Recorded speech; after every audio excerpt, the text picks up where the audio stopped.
Morning. Welcome into 104.5 The Zone. We're happy to have you. We got Bert. We got Lucas. You're stuck with me for the next 3 hours. Titans no longer have Jamal Adams on their roster. That, of course, broke during the morning show. First reported by Adam Schefter. He's been on the non-football injury reserve non-football injury list for about a week and a half now, and finally the Titans decide to cut bait and send Jamal Adams packing after, Lucas, did I tell you how many snaps he's played? Do you know this? I told you, if you'll remember. I don't think that's true. Yeah. No, I told you because I saw Ben Arthur tweet it, so I did not go back and count all of his snaps, but I told you, and you said you were going to go double check that. I sure did. 20 total snaps for Titans legend Jamal Adams. We will never forget you. Do you just immediately forget conversations? Does it immediately leave your brain? It does for me. I don't retain anything. It's crazy. We'll be doing primetime, and we have talked during the day, and Buck will say, oh, yeah, today, this. Yeah, I was there. You talked to me about it. I don't retain things. That's just, it's not a part of my brain. It's not exclusive to unimportant conversations like Jamal Adams snap counts. As a Titan, is also relevant to important conversations in my life, which I'm sure frustrates the people in my life on a regular basis. But that's neither here nor there. Jamal Adams, 29 years old, recently. Happy birthday. Happy belated. 20 total snaps for the Tennessee Titans. He is technically qualified here as a safety, according to Pro Football Focus. He is the 112th out of a possible 135 safeties ranked this year. 0 interceptions, a Pro Football Focus grade of 49.8, which again ranks him 115th out of 135 qualified safeties on those total snaps. Coverage grade of 37.7. Run defense grade 69.3. Average. I believe we were ahead of the curve on the Jamal Adams signing. He was signed on July 11th, just about mid-July, early July. At that point, you broke the news to me that our dear friend and colleague, Teron Davenport, broke in the middle of the show. I think like 9 or 10 minutes into the show. Can I hear our show from July 11th, please? Teron Davenport has just tweeted that the Titans have agreed to terms with safety Jamal Adams, who reunites with Denard Wilson, who was his defensive back coach during Pro Bowl seasons in 2018 and 2019. Jamal Adams is a Tennessee Titan, according to TD. I don't want anything to do with that. Is he going to play linebacker? How old do you think Jamal Adams is? He's 28. I looked this up recently and was equally as surprised by that. Yeah, I would have said 32 or something. No, I know. He feels like he's been around for a long, long time. That's what I'm saying. Like, no. I believe I had that one right. Ahead of the curve on an opinion that was largely unanimous when the Titans signed Jamal Adams. I'm pretty sure that was most of the reaction when the Titans signed Jamal Adams. That's fine. You were not ahead. Were you right? Yes. Were you ahead of the curve? Absolutely not. Yeah, no, I think ahead of the curve. We were just the first ones to get to say it into a microphone because it happened during our show. So, yes, literally ahead of the curve. Now, does it matter? No, because he wasn't playing. Is it an indictment of your organization? I don't know. They didn't pay him any money. Like, it's not that deep. We knew that he had, I don't know, like, he wasn't even here long enough for me to determine whether he would have been a problem in the locker room or not. You know what I'm saying? Like, Jamal Adams is just irrelevant to me. And that's probably as much time as we'll spend on that today. But some people, and we brought this up, on Tuesday when we talked about the process of putting this team together and all the different items that they acquired and things that they set up to try and accomplish this season. Now, Jamal Adams is very, very low on that list of things that are of any kind of relevance whatsoever to how this team was assembled. But you traded away Elijah Molden in part because you were trying to make the Jamal Adams thing work. And Elijah Molden is not any kind of world beater of a defensive back, but he would probably have given you more than what Jamal Adams gave you. Probably more than 20 snaps for Elijah Molden if he ends up back on this roster. So it's just like a domino effect type of thing that's worth kind of considering.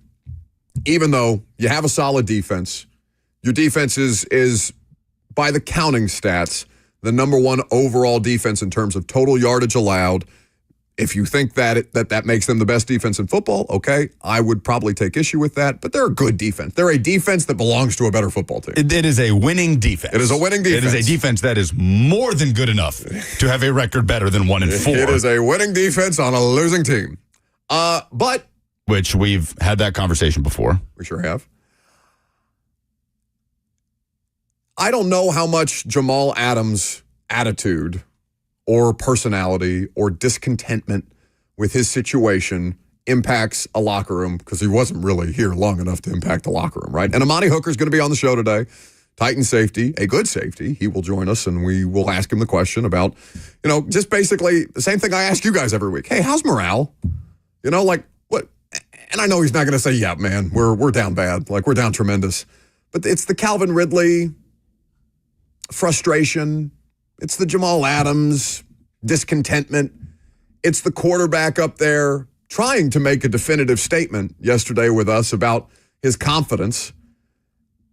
And I don't know if he's trying to convince you and me and the fans, or if he's trying to convince himself with how much he's kind of standing on, I'm never going to go back to losing my edge the way that I did after the Miami game, where I felt like, I didn't help this team win a game. Newsflash, I haven't helped this team win a game since what? What was the last Dolphins game? Mid-December? Yeah. That's the last time he quarterbacked the team to a win. He said there was a dip in his behavior coming off of the Dolphins game with the shoulder injury, and how he's kind of back where he needs to be, and he can't let that happen again. Okay. And maybe it's a lazy opinion by me, but this whole thing was centered on collaboration, right? Wasn't that the buzzword of the entire offseason? How well does everything look like it's collaborating so far? Now, I have no doubt that Rand Carthon and Brian Callahan and Chad Brinker and, Nick Holtz or whomever, the people that push the collaboration line are working well together, but I'm seeing a football team, the product, be anything but. There's a lot of different things here. And again, Jamal Adams is not the centerpiece for why the Titans are 1-4 at this point, so we don't have to spend more time on it than absolutely necessary. And they told you what their level of expectation was for Jamal Adams based on the contract that they gave him.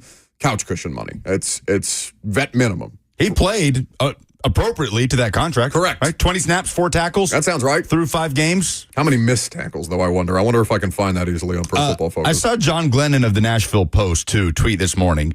The Titans signing of Adams was presumably one of the factors that led Elijah Molden to seek a fresh start. Yeah. Glennon says Molden has played in 5 games for the Chargers, starting 3, posting 2 interceptions, 22 tackles, 2 PBUs, and a fumble recovery. Is there something to that? Well, I apologize. I didn't hear entirely what you said because Bert and I were talking about something else, but Bert has pointed out that he had 4 tackles total. He had 1 missed tackle, so 25% of the tackles he missed. Now, small sample size. Yeah. What were you saying?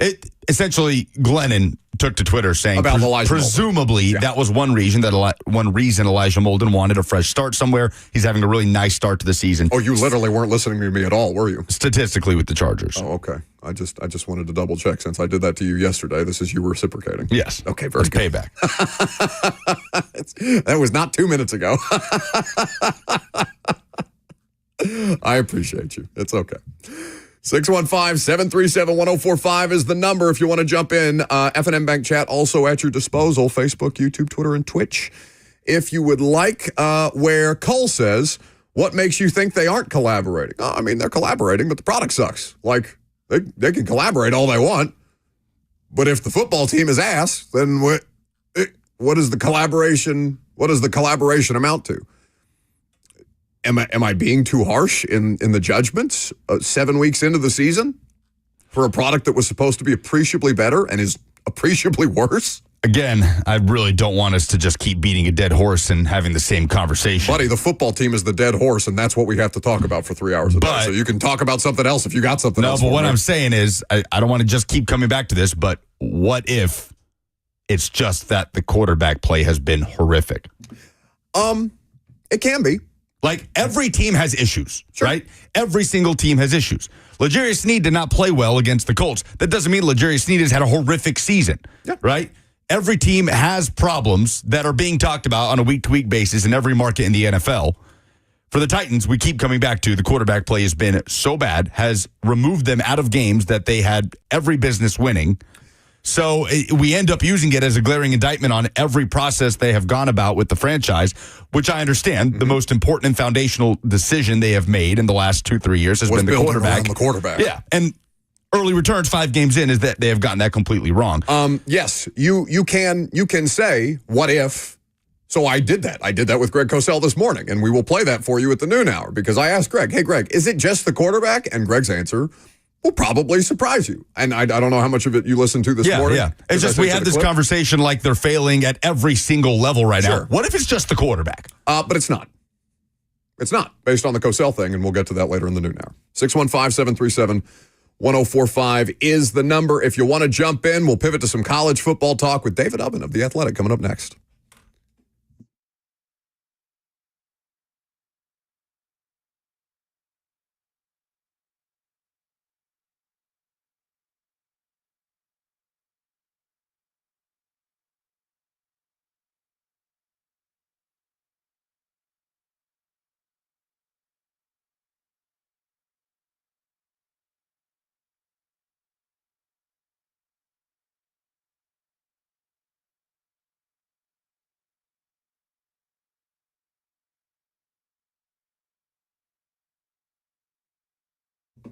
Rain-X Premium Silicone Advantage wiper blades are engineered to withstand the most extreme conditions.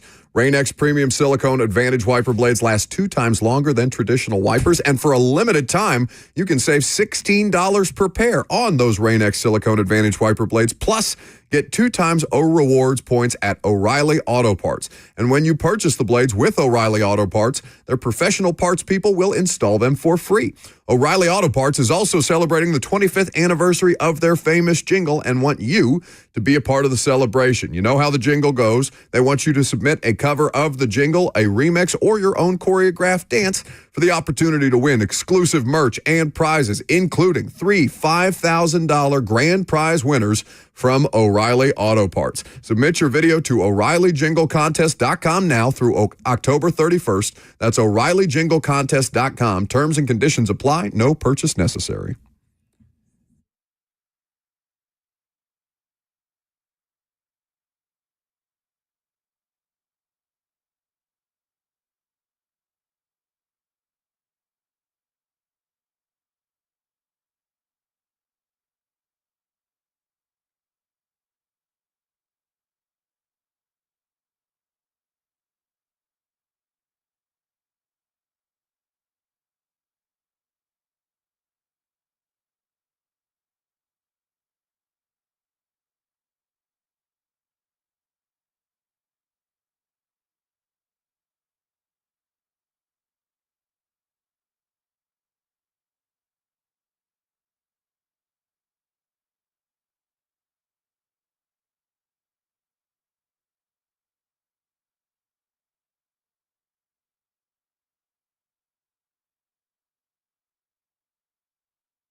Welcome back to the show. We are fueled by Hattie B's Hot Chicken on this Thursday morning. We are getting you ready for the Vols and the Crimson Tide at Neyland Stadium in just 2 days from now. We welcome in David Ubben of The Athletic, who, of course, is a favorite around here, and his latest piece is up at theathletic.com, a coach's confidential on what's going on with Alabama and Tennessee. David spoke to 7 different coaches on various staffs that have game planned against both of these teams.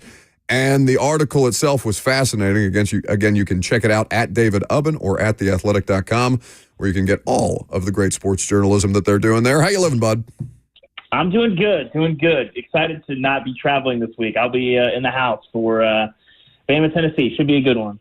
So, whenever you do these coaches' confidentials, I know it's specific to whichever teams that you're trying to find out or whatever subject matter you're trying to find out about. But what did you go into this? What was the notion that you went into this piece in particular with? And did any of your observations, any of your findings, change your perspective on what you were able to find out from these coaches?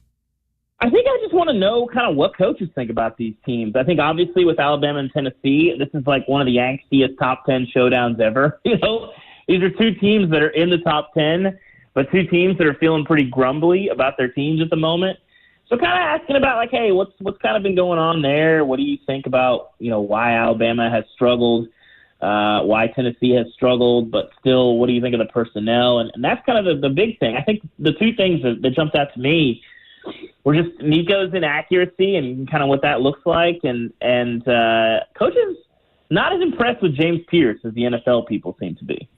All right, so we've had a lot of conversation, through a different purview about players who are good in college and how often NFL people get caught up in the idea of, well, just because they weren't good in college doesn't mean that I can't fix them, right? Will Levis is the subject matter here for obvious reasons. How often do you run into that kind of conversation in particular? I know that you're not super draft heavy or anything like that, but is that something that piques your curiosity from time to time? Because we've been going back and forth on this for, it feels like 7 weeks. Well, I mean, it's just so complicated. There's so many different variables involved with a lot of this. And you see guys who thrive in college. Justin Fields jumps out to me as a guy that was so good in college and hasn't had the kind of success that you'd expect. And then you got guys like C.J. Stroud, kind of a mixed bag in college, pretty good, not like Superman. Walks in and he's like the best rookie quarterback we've seen in forever. And then there's people like Josh Allen that like, oh yeah, you can see the tools, but you watch him play and you're like, what the heck is this? This guy can't hit anything. And then he comes in and he's a top 3-4 player in the NFL. I just think there's so much dependence on what situation you land in and what that looks like. I mean, Bryce Young obviously is a guy that people seem to be all in on, myself included. And how much of that is misevaluation and how much of that is a really bad system or a really bad situation or a coaching staff that doesn't mesh with them. Tua talked a little bit about that with the Brian Flores situation compared to Mike McDaniel. So I don't know. I mean, I think I don't know if it's so much about fixing as much as I see the tools and in my hands, they're going to look a little bit different as much as like we got to fix something that's going wrong with this guy. At David Ubben is where you follow him. We are previewing Tennessee and Alabama on Saturday at Neyland Stadium with him right now. So, David, you talked to a lot of coaches that have game planned for and played against Tennessee and Alabama this season. And I'm curious, whether it's the coaches you talked to or just generally the college football world, has the opinion over the course of the last 3 weeks fluctuated more on Tennessee or on Alabama, do you think? Probably, I don't know. I think it's pretty close. Ultimately, I think there was just so much more skepticism coming in from Alabama of like, well, what are they going to be? People believe in Kalen DeBoer as a great coach, but you're not going to win 12 games every year. If you could, this is kind of the sort of catch-22 of Alabama is like, okay, if he doesn't win 12 games every year like Saban did, people are going to be disappointed. But then if he does, well, then it's like, well, how great was Saban if he can do it every year at this program? It's sort of a weird dichotomy there. But with Tennessee, there's some kind of quiet hype coming into the season. People understood, hey, the personnel on this team is really good. This is the best team Josh has had. They're really good on the lines. Nico might be special. They got really good receivers. And the offense has kind of hit a wall the last few weeks. So I think it's pretty equal just because seeing Alabama get pushed around like Vandy did to them, at times South Carolina did to them, they're not very good on the line. That was a big thing that coaches talked about, despite the fact that they have some personnel. And, one thing that's really, really interesting is Alabama, number one in 24/7 talent composite, but Dane Brugler, if you look at his top 50 big board for next year, do you guys know how many Alabama players on offense or defense are on that list? I'm going to say 2 or 3. 0. Wow. That's wild. It is. Now, that's draft eligible. I suspect Ryan Williams is going to have a very great draft night whenever that happens. But it's interesting. That's pretty new. I'd like to know the last time, Bama didn't have a guy picked in the top 50 picks. It's been a while. I think they had 4 last year. So, and 3 of those were linemen on one side or the other. So, they don't have a lot. There's a lot of – some guys liked Caden Proctor, some didn't. Tyler Booker, some guys liked him, some guys didn't. But the biggest thing is that the top-end talent for Bama is not really what we've seen in previous years. And there's not the Will Anderson there. There's not the J.C. Latham there. Wasn't that always going to happen at some point, though, David? Because it's not just about Saban leaving, right? Like, we have the transfer portal now, which makes it as easy as it's ever been for player movement to be accomplished. There's no one organization or no one college football program dominating recruiting the way that Alabama did for a considerable time under Nick Saban. Kirby Smart has done well, in particular, to kind of level that playing field, and it's just it feels like the time period that Saban's Bama teams existed in, where nobody could touch them and they just kept rolling 5-star after 5-star after 5-star off the line. They can still do that to some extent, but so can other programs too. Yeah, that was one thing that one of the coaches, it didn't make the story, but one of the coaches talked about, hey, I heard Kirby complaining about, like, earlier this year, like, we don't have any depth, and a lot of that is because of NIL, because it is hard to stockpile talent. And he was kind of laughing. He's like, yeah, welcome to the world of everyone else. I think Alabama's living this, that, hey, we lost the starting lineman. Guess what? Now we're screwed. We can't just throw in another 5-star that maybe is slightly not ready. And I think Alabama's experiencing that, and Georgia is as well. And I think there was a lot of theory about what NIL would do and how it would affect it. But when you watch the last couple of years of college football, and this may change, we'll see what rev share looks like. We'll see what the House settlement, how that changes the sport. But through now, I don't know how you can't look at college football now, and especially compare it to the first 10 years of the playoff era, and say that there's not more parity, like especially this year. I mean, who's the best team in the country? You ask 10 people, you might get, 4 different answers. You could pretty much defend them all. So it's I think this has been one of the more interesting seasons for a lot of reasons. But I think the biggest reason is that when you look at the top, trying to find out who the best team is, the easy answer is Texas, but I think that's just because they haven't lost. They haven't shown a lot of flaws. But that might change this weekend, especially if Georgia wins. How does that conversation change? It'll be really interesting.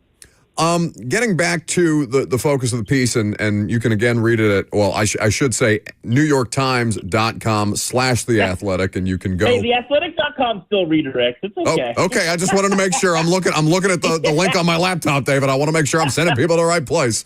At David Ubben. Just go to his Twitter handle. You can read the article there. Yeah. So with the focus of the piece in particular, David talked to 7 different coaches from multiple coaching staffs that have game planned against these 2 teams that will square off at Neyland on Saturday. The subject of Nico Iamaleava, obviously an interesting one. And the line here from one of the coaches that you talked to, quote, he never puts the ball in danger. That's really uncommon for a young quarterback. He was going to put the ball where it needed to go, and if it was double covered or a tight window, he wasn't going to force it. I think that's such an interesting line in the piece because obviously coaches love the idea of a quarterback that doesn't put the ball in danger. But to be able to operate the way that this Tennessee offense needs or has operated in previous years, you have to have a little bit of effort to you, don't you? Well, to some degree. I think more than that, you got to be able to hit deep balls. and I think people thought Nico would. He'd shown the ability to early on. The last 3 games, for whatever reason, when he's had some guys, it hasn't been the best. And maybe that's just being young. Maybe that's not experiencing the big spots just yet, and you got to get used to that. So, maybe at one point in his career, a game against Florida or a game on the road in the SEC feels like, a 7-on-7 tournament out at, the school field house or whatever.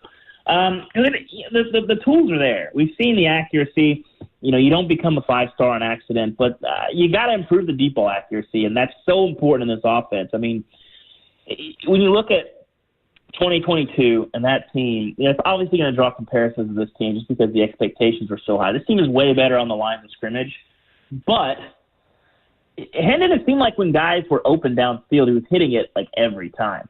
And it was pretty unbelievable, the clip that he was hitting that at. But we haven't seen that with Nico. And for this offense to really be operating the way that it does, you have to have a defense that's just terrified of the deep ball. I don't know any coaches I talked to were super terrified of the deep ball. And I think they saw that, you'll see in the piece, like multiple coaches today, we see this team, Josh knows he's got a really good defense, and it feels like he's calling the game once, but Nico doesn't lose it, and 2, that they can be a little bit more conservative and instead of trying to hit a ton of go balls, hey, let's hit the out route, wait for the defense to make a mistake and break, because it's not going to take 40 points to win very many games. It might this weekend, but most games it's probably not, and that's kind of what we've seen, and I think there's probably something to that in that Josh feels like he doesn't have to call the game as aggressively, because as much as the offense has caused so much hand-wringing, we're still waiting to see anything less than a stellar outing from the defense. And I think that does matter, and it does, have things in mind for coaches. David, I think we should put Buck in a Josh Heupel press conference so he can raise his hand and ask the question. Coach Heupel, what do you say to the allegations there's not enough bleep it, he's down there somewhere in this passing attack? I mean, we're doing that with Callahan and Levis now. I don't know why I wouldn't ask Heupel the same thing. It reminds me of the James Franklin question last year, the just chuck it deep, the chuck it deep stuff. It deep. Yeah, I think there's something to that. I some of it is, can you block it? The tackles, Lance Hurd and Campbell, they've had some rough moments. Some of that might be health.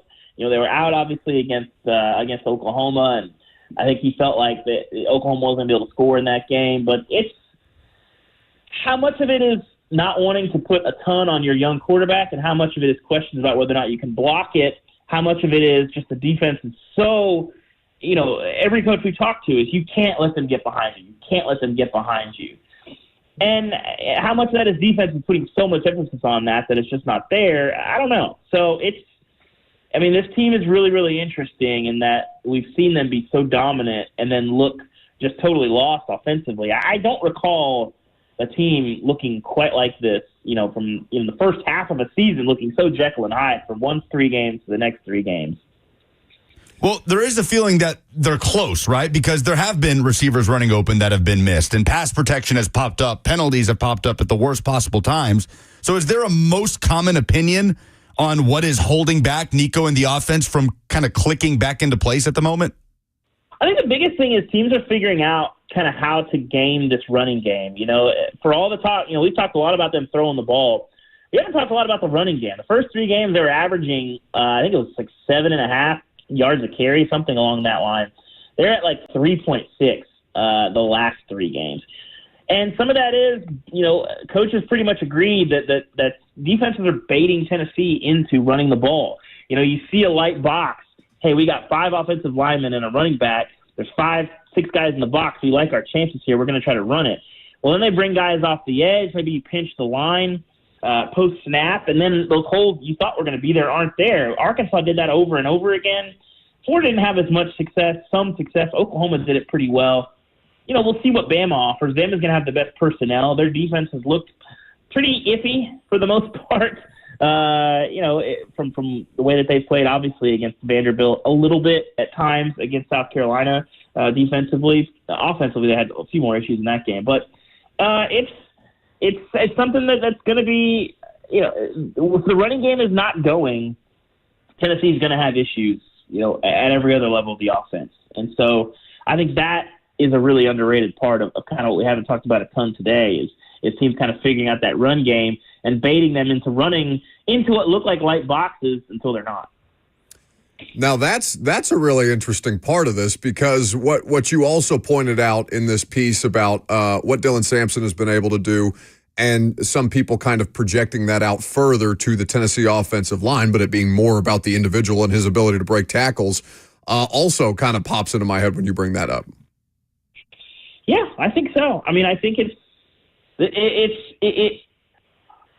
has really just been one of the more interesting teams in the country this year because of how unpredictable they have been. I kind of have been waiting for them to snap out of it. Arkansas, okay, or they're Oklahoma. It's like, okay, Oklahoma probably has a top 15 defense in the country. Their offense is just a disaster for a lot of different reasons. Okay, well, it is what it is. Arkansas, maybe they're copying some of what Oklahoma did. And also, you're on the road; it can be tough.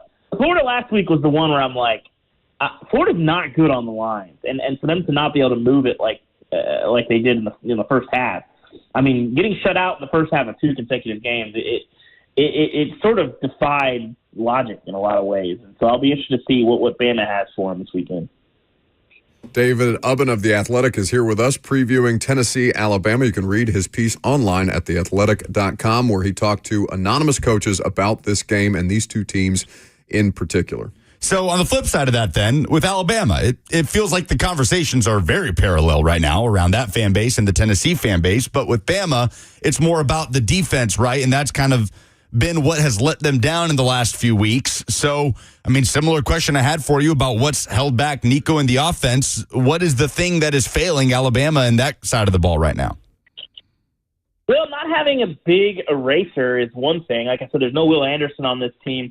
One of the coaches mentioned something pretty interesting, though, which is that, under Saban, and my co-host on the podcast, one of them is Damian Harris, former Alabama running back, and his insight's been really interesting and talking about how Saban's defense is set up. And he said that Saban would talk to his guys and, hey, you're in this box, you can do whatever you want, freelance whatever you want, and that was a big part of how their offense was. A lot of read and react, a lot of trusting guys like Minkah Fitzpatrick and Dante Hightower, all these greats that have been really good players. But multiple coaches really talked about Kane Womack, their new defensive coordinator, came over from South Alabama. It's a very different system, and it's a system that, and a lot of times, it's hunting for the right call to just completely demolish a offense, searching for negative plays, looking for the big play, trying to do all those things. And Coach said he's pretty good at it. Like, he's pretty good at predicting what they're getting. He gets them the right call a lot of the time. But if you don't, then you can get guys in some bad positions. And when you play offenses that have a lot of I think I referred to it in the piece as, when offenses have a lot of if this, then that situations, it can look ugly. Well, there's a ton of triple option influence in what Vandy does, and it didn't look very good a lot of the time. There's some freelancing in there. Diego Pavia was cooking. Well, Tennessee, their offense in a lot of ways is very similar to a triple option scheme, but you just have a ton of more passing options out of that. Everything's kind of an RPO. Most of the passes have runs built into them. Most of the runs have passes built into them. And there is no, I say no, there's not a lot of perfect calls for situations. And so it'll be interesting to see, these two matching up. One of the coaches felt pretty confident that despite some of the issues that we've seen from Tennessee's offense, this game was going to be a shootout. So we'll see. But the Alabama defense, I think there's probably something to that in trying to adjust to a new system and guys just missing. Well, David, enjoy the game from the couch. I hope it is as entertaining as the last time these two teams played at Neyland Stadium. We will see. It's got some weird potential, I feel like, if not, quite the fireworks of what that Hendon Hooker-Bryce Young showdown was. Yeah, I should say the last 3 games I've covered have all resulted in field stormings. I was at Nebraska, Colorado, and then I was at Arkansas, Tennessee, and then I was at LSU Ole Miss last week. So I'll be in the house on Saturday, so we'll see if that run continues. So not in your house, in the house. In the house. Yes. Yes, exactly. Are you going to cover the country's best team, which is of course my Indiana Hoosiers, at some point? No, I'll be in Neyland on Saturday night. Okay, got it. We appreciate the time as always, David. Thanks for doing it. Thank you, guys. Appreciate it. That's the Athletics. David Ubben there with us on 104.5 The Zone. I didn't mean specifically Saturday, but I misunderstood him saying he was. I thought he said he was not. Oh, he lives in Knoxville. He lives in Knoxville. That's what he's saying. He doesn't have to travel. Oh, dummy. He can literally drive down the road. I forgot Yeah, that. covered the Vols for a few years for the Athletic. I didn't realize. Well, wouldn't you move from Knoxville if you were not covering Tennessee specifically? Knoxville, fine place to live. Okay. Isn't it cheaper to fly out of there too? What? Every time I look at flights trying to get the hell out of this city, it's like, oh, it'd be $150 cheaper to fly to Knoxville. Actually, Yeah, every time. I didn't even know Knoxville had an airport. That's what I was asking. A lot of interesting stuff in that piece that he wrote talking to anonymous coaches. NFL headlines are next. Hey guys, we have so many great relationships with so many great partners across 2 decades here at 104.5 The Zone, and one of our favorite parts of working with so many great companies and people who run them is the opportunity to deliver on what those businesses are trying to accomplish with both digital and one of the strongest radio frequencies in the Southeast. 104.5 The Zone has a strong reputation when it comes to maximizing reach, and that is what we are here to provide for you and your company and business and your employees. We want to make sure that we are working together towards those goals, and that's what your local ad representative will be able to help you out with. You can also go to 1045thezone.com/epic for more information.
It's time for NFL Headlines with Lucas Panzica.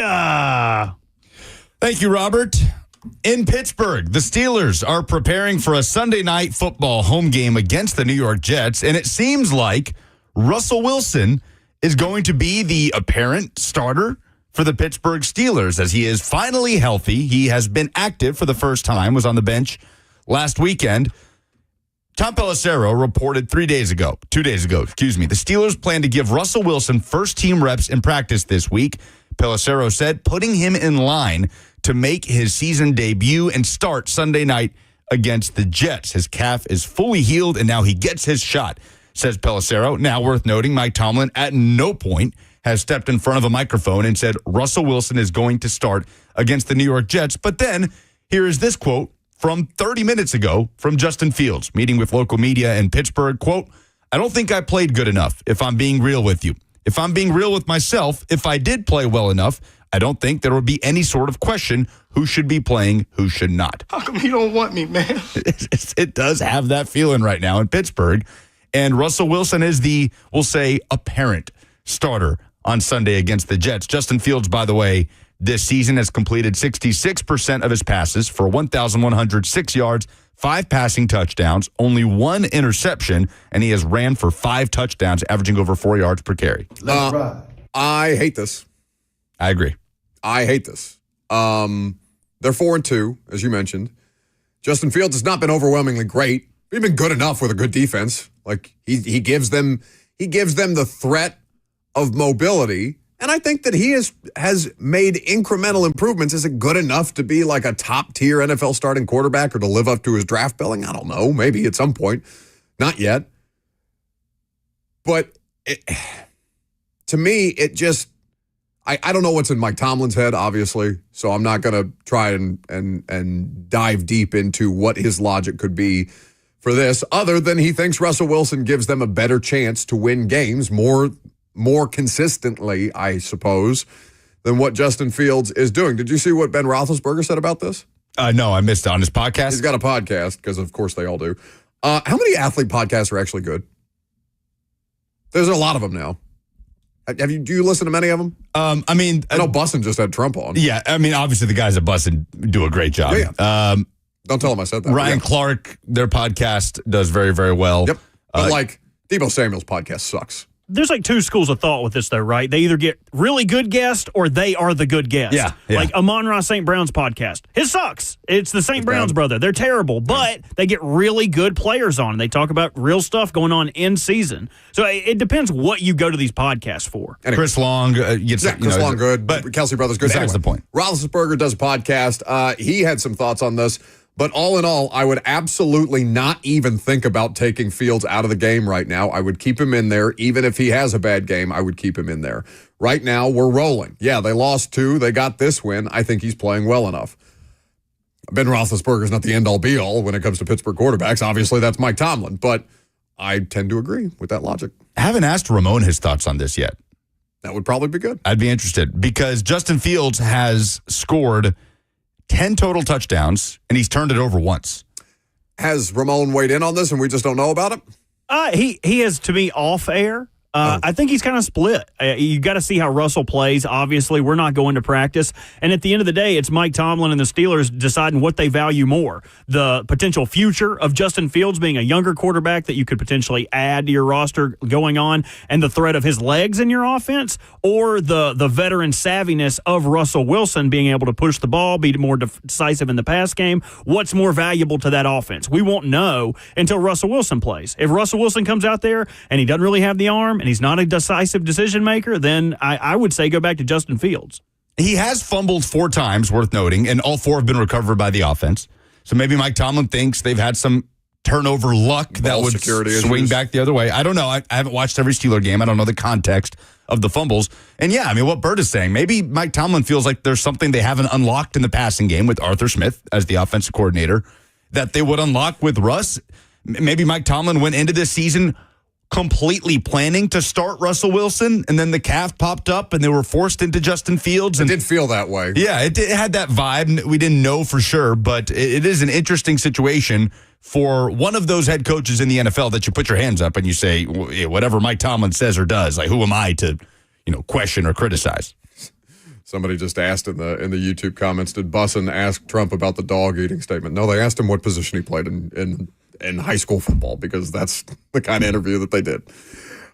Anyway, at the risk of this turning into a full Steelers segment as opposed to NFL headlines, it is an interesting just kind of juxtaposition between the Titans and their quarterback decision-making and what the Steelers are doing, because just because they are good enough should not, like with Fields, should not preclude the coaching staff from making a change if they feel like, no, there's a lot more here that a veteran, more experienced quarterback could give them, even though Fields is technically a veteran at this point. What's the next headline? Could see Russell Wilson versus Aaron Rodgers on Sunday Night Football this weekend in Pittsburgh. Thursday Night Football, tonight, you have the Broncos taking on the Saints. Tons of injuries in New Orleans. They will be without their top two receivers. Rashid Shaheed has a meniscus injury. He could go on injured reserve. Chris Olave is out tonight with a concussion. Taysom Hill is doubtful tonight, I believe, with a rib injury. And Derek Carr is doubtful tonight as well. Spencer Rattler started on Sunday against the Bucs in what was a first half shootout, an absolutely electric game, and then the Bucs just turned it on. They dominated the second half. I believe they outscored the Saints 27-0 in the second half, hung 50 and won with style points. But Spencer Rattler did some nice things on Sunday, and the Saints will go up against a Broncos secondary that will be without star corner Pat Surtain, who is out with a concussion. So the Saints have had quietly one of the more just weird, interesting seasons in the NFL, because they started blazing hot, blew out the Panthers, blew out the Cowboys. Derek Carr is throwing bombs all over the place. Rashid Shaheed's catching bombs. He's returning punts for touchdowns. Now they're riddled with injuries, and they've lost 4 straight games, and they're about to host the Broncos tonight. You hear that game on the Zone. It's just and I keep bringing this back to local things in my head, because the Saints are a mess as far as their injury report is concerned. This is the healthiest the Titans have been in forever, and they can't do anything with it, which has to just be mind-numbingly frustrating to this fan base. But it's a shame. This is why it's not necessarily the teams. When you look at teams on paper, right, and how good you think a team is going to be at the start of the NFL season versus by the time we get to mid-October or early November or into December, right? It's almost always a pretty markedly different roster than the roster you started the year with, because of how violent this sport is and what it does to people's bodies. So Saints are a product of that at least in the first half of the season. Broncos, they're trying to claw back in to this thing, even though, clawing back in would be a wild card at this point. Bo Nick's playing better football. I don't know that Sean Payton is justified in drafting him 12th overall just yet, but what option did they have? Drafting him later, I guess. But if you're going to get your quarterback, get your quarterback. He's the only one left on the board, and you risk having to start Jarrett Stidham this season if he gets taken. I don't know. If you want him that bad, he's probably around in the second round. And that what just happened on the Titans? That's the whole thing? I feel like it's too important a position to take that risk on. Okay. Well, doesn't that kind of counter your argument from earlier about them trying to trade up for Levis in the first round and then waiting until the second round and still getting him anyway? What do you mean? Like, in terms of, if the quarterback is the most important thing, then you should have no hesitations about trading up to get your quarterback. Like, I just don't think that logic applies here. Well, clearly the Broncos saw Bo Nix as a top 12 pick. If the Titans saw Will Levis as a top 11 pick, then they probably would have taken him 11. But Sean Payton, in the situation that they're in, where all that pressure about Sean Payton and the offense and the disaster that was the Russell Wilson experience, they had to get that right, and they had to get a quarterback to even attempt to get that right. So I don't take any issue with them just taking their guy at 12, who was the only guy left on the board, rather than waiting around and trying to, skirt and hope that he's still available and then risk starting Jarrett Stidham in a season where it's like, okay, Sean Payton, show us something. And Bo Nix was always Sean Payton's guy, because he had the humble brag after the draft about, we made the Minnesota Vikings trade up for J.J. McCarthy. I was never going to draft that guy. I always wanted Bo Nix. That was a pretty funny line. All right, coming up next, we will get into trade proposals for DeAndre Hopkins. No, none have been officially sent to the Titans as of today that we know of, but Bill Barnwell of ESPN has formulated some ideas for what it might cost for a team to acquire D-Hop. We'll bounce those off you coming up next.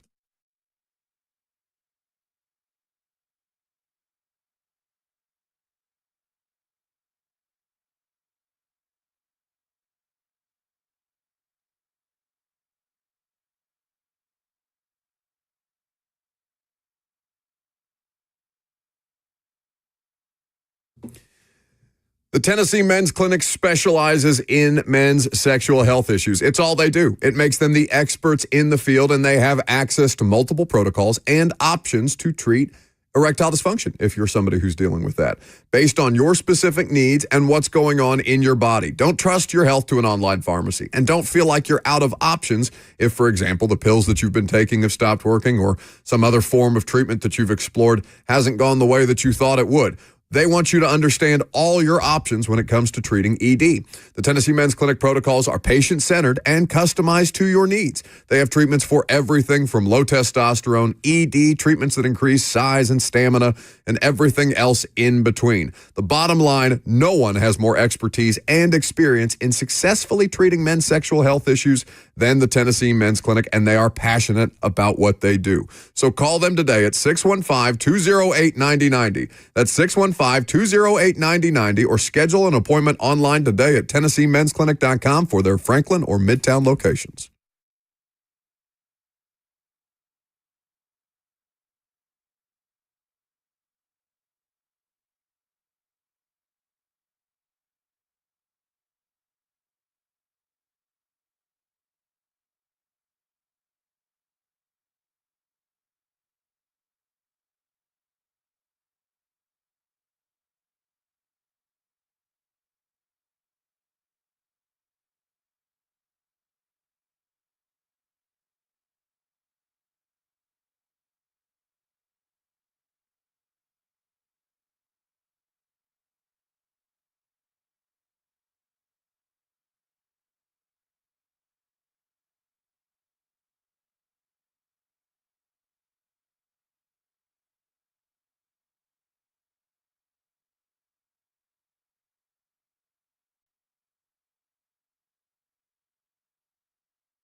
It is 11:03. Good morning from the 104.5 The Zone studios. I'm Lucas Panzica. Breaking news this morning, the Titans are releasing safety Jamal Adams, who requested the release. According to Adam Schefter, the 29-year-old signed a one-year deal with the Titans in the offseason. He has played 20 defensive snaps.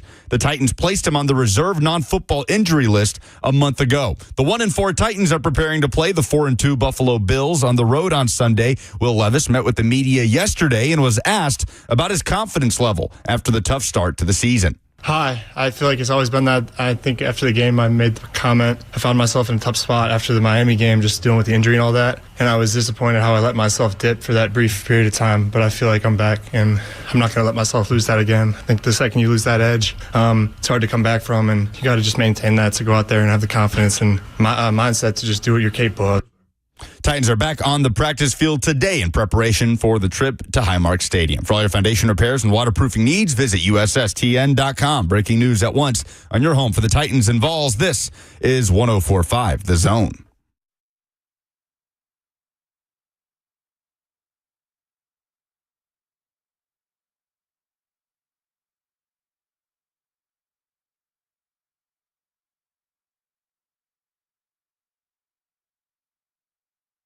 Welcome back to the show. We are fueled by Hattie B's Hot Chicken, as you well know. We got time for phone calls, 615-737-1045. We also have trade proposals that are being floated, not by teams necessarily, not publicly just yet, but by people who are looking at teams like the Titans, looking at teams like the Jags and the Browns and the Raiders, who are already selling parts and saying, all right, how much longer is Tennessee going to string this thing out before they try and get something for assets that are prepared to walk or could walk at the end of the regular season? So revisionist history is something that we kind of glossed over with Derrick Henry, right? When we read the statistical comparison between what Derrick is averaging per rush versus what Levis is averaging per pass attempt right now. And this is a classic example of, was it better to let Derrick walk at the end of the year versus the emotional component that, with the emotional component of there's no other reason to show up to watch a Titans game if you trade Derrick Henry versus trying to get an asset for Derrick at the trade deadline the way that reportedly Baltimore was interested in offering them. The Titans fans care about and listen, D-Hop has been, let me say this about DeAndre Hopkins, okay? Model citizen since he's come to town. Good soldier on bad football team, has never, showed an ounce of frustration, has never complained about the situation once, has been available above and beyond. And the way that he has poured himself into the city of Nashville during his time here, however brief it might end up being, is to be commended. DeAndre Hopkins, the city is made better by having DeAndre Hopkins in it for the last year and a half. And it's a very different scenario, obviously. It is a very different scenario. To Henry. So, but he is, Tony Pollard is probably the most consistent playmaker on the team right now because the passing game can't get going. But Hopkins is probably one of them if they could get the passing game going. Titans fans are not going to be content to, watch this team in Week 18 with DeAndre Hopkins still on it, juxtaposed with the opportunity to potentially get a pick. The problem here is, though, with Hopkins, before we look at the proposals that Bill Barnwell of ESPN has written about, it's moving pretty fast already. Now, I know things have obviously cooled off since Tuesday, where Devontae Adams is a star wide receiver. I don't know if Amari Cooper is still a star wide receiver, but he's a good wide receiver, right? Teams who think that they're going to compete in the Bills and the Jets have already satisfied wide receiver needs. Now, I haven't seen anything, the latest on Marquez Valdez-Scantling, who was the corresponding move to Amari Cooper, but he did win a Super Bowl. He won back-to-back Super Bowls with the Kansas City Chiefs, who have needs at wide receiver. DeAndre Hopkins is not overwhelmingly expensive right now because you've paid a good amount of money already to him this season, so the Chiefs would not have to assume so much money that it would wreck their cap or anything like that. But something to keep in mind as teams acquire pieces right now, we've still got, it's less than 3 weeks to the trade deadline, but it's basically 3 weeks until this goes down. You might want to consider sooner rather than later trying to acquire draft capital if you feel like this team is not going to be better than 1-6 in the next 2 weeks.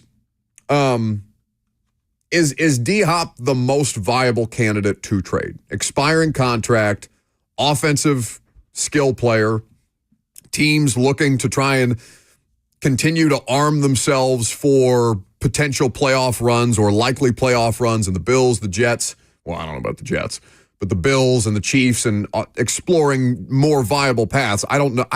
Is there an NFC team that's currently in the market for skill players like this? Like, who's an NFC team that comes to mind with, other than the Lions, right? Like with wide receiver needs? Yeah. I mean, is there an NFC team that comes to mind right now that would be viable? That's, a wide receiver away, quote unquote. Yeah, like who is the Bills and the Chiefs of the NFC right now, where you're looking at that? I mean, the NFC is wide open. So yeah, I mean, the Lions, look like the best team in the NFC right now. Vikings the NFC North is kind of a juggernaut at the moment. No, it's the best division in football. And neither Lions nor Vikings have massive needs at wide receiver. So it's hard to pinpoint an NFC team that is a wide receiver away. The Eagles, if they could just stay healthy with A.J. Brown and Devontae Smith. But the first trade that Bill Barnwell brings up in this article, where he just puts together these mock proposals before the deadline, the first one is Chiefs landing an instant impact wide receiver in DeAndre Hopkins. He proposes Titans get a 2025 fifth-round pick. Chiefs get DeAndre Hopkins. Straight up. 2025 fifth rounder. He writes, with the Titans having signed Calvin Ridley to be their primary wideout this offseason, Hopkins is likely to move on after the season. He says they've played Tyler Boyd and first-round pick Treylon Burks ahead of Hopkins this season, and moving the veteran would give Burks a full season to prove whether he is part of Tennessee's future. How about that logic? This might not feel like a massive return for a veteran wideout with Hopkins' history, but he didn't have a huge free agent market 2 off seasons ago, is older now, battling a knee issue, and is owed meaningful money over the remainder of the year. He wouldn't have a huge market, but the Chiefs feel like the correct fit would benefit from his strengths. So I don't disagree with his overall premise, but I Until the Treylon Burks. Yeah, the path to getting there, like talking about DeAndre Hopkins, like the Titans are playing Boyd and Burks ahead of him. It's a little misguided if you look at the snap counts and how that's gone from early season when D-Hop's still coming back from the knee. And then everybody freaked out because Burks outsnapped D-Hop in the Miami game.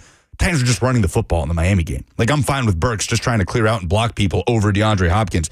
D-Hop. This is the problem where the Titans are right now, because you stop watching them because they're 1-4, and then you make assumptions like Treylon Burks being a part of the future and stuff like that, D-Hop far outsnapped Treylon Burks. I'm pulling up the game, but I think Burks had 9 snaps over the weekend. Thank God. Right. He had 1 fourth-down catch, and he caught the ball, but... Hey, and he got hurt. DeAndre Hopkins had... I don't know if he got long-term hurt, but he got hurt. DeAndre Hopkins had way more snaps than Burks in that game. So that is misguided to say the Titans are playing Burks over D-Hop, and they want to figure out if Burks can be a long-term guy. All right, so let's throw out his explanation of it, because we understand why the explanation is not relevant here in Nashville locally, because we watch this thing every day. But let's focus on the compensation. So a straight-up fifth-round pick, 2025 fifth-round pick. For the next draft, fifth-rounder. Amari Cooper just got traded for a 2025 third and a 2026 seventh plus a 2025 sixth. Went back to went with him to the Bills, if I'm not mistaken on the compensation. Yeah, I'm trying to pull up the compensation. He did go to the Bills with a pick. Yeah. And then the Browns got I want to say it's a 2025 sixth, if I remember correctly. Hop is not that much older than Amari Cooper. So the Hop's 32? Hop is 32 and now. Cooper's 30. So turned 30 in June. Is there an appreciable difference between there is an appreciable difference in skill set. Those two are different players, obviously. It's also where the team is at right now. Obviously, I guess two teams in similar situations, Chiefs and Bills. Like, Bills are a wide receiver away. They're not going to win the Super Bowl with Khalil Shakir as their wide receiver 1. You could see them winning the Super Bowl with Amari Cooper. Yeah. So Hopkins, I don't know, man. Is a fifth-round pick as good as... Yeah, a fifth-round pick's probably as good as you're going to do for a 32-year-old wide receiver in an expiring contract. What's his cap hit this year? It's definitely higher than it was in year 1. Let me pull it up, because we were working through this math in the group text the other day, but I think it's changed because they've played at least 2 games since that last. His 2024 cap hit is $18 million according to Spot Track. So we're 6 games in to that $18 million cap hit. So it's not the full brunt of the $18 million. 6 weeks in, but yeah. 6 weeks into the, well, it will be 7. I don't think, I mean, unless he's going to get traded in the middle of the week to Kansas City. I don't think he's getting traded this week. So let's say it's a little more than half. So about $9.5 million, $10 million.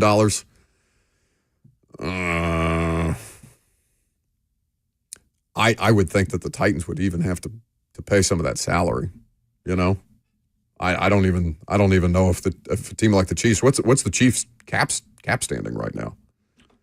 We can look up that coming up next, and we will also take your phone call 615-737-1045. The number, I'm Buck Rising, 1045 The Zone.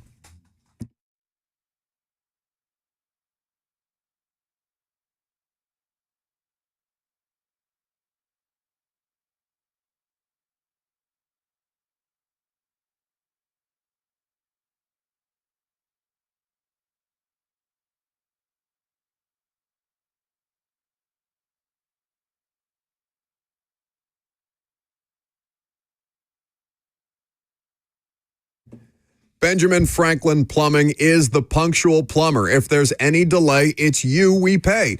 That promise sets them apart, emphasizing the punctuality and the reliability because they know your time is valuable and they guarantee on-time service. If they're late, they will pay you for that inconvenience. They also guarantee customer satisfaction. They don't just fix problems, they guarantee that satisfaction because customers appreciate the expertise, the professionalism of licensed plumbers, leading to a high customer satisfaction rate.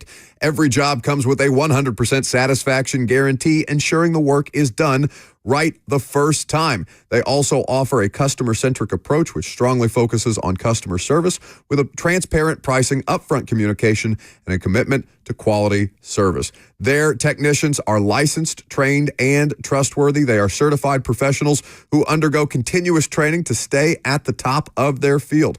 Benjamin Franklin Plumbing is the best resource for you, and they are also available to you on a 24/7 basis because you look at the holidays getting ready to come up. You know you're getting ready to have people at the house. The worst thing that could happen, among the worst things that could happen to you, is a plumbing issue while you have people in town for the holidays. So visit them online at benjaminfranklinplumbing.com for more information. That's benjaminfranklinplumbing.com, the punctual plumber.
Welcome back to the show. We are fueled by Hattie B's Hot Chicken. So, the proposed trade from Bill Barnwell of ESPN for the Titans to try and salvage something out of a 1-4 season so far is trading DeAndre Hopkins to the Kansas City Chiefs straight up for a 5th-round pick. Now, some of you may think that's insufficient.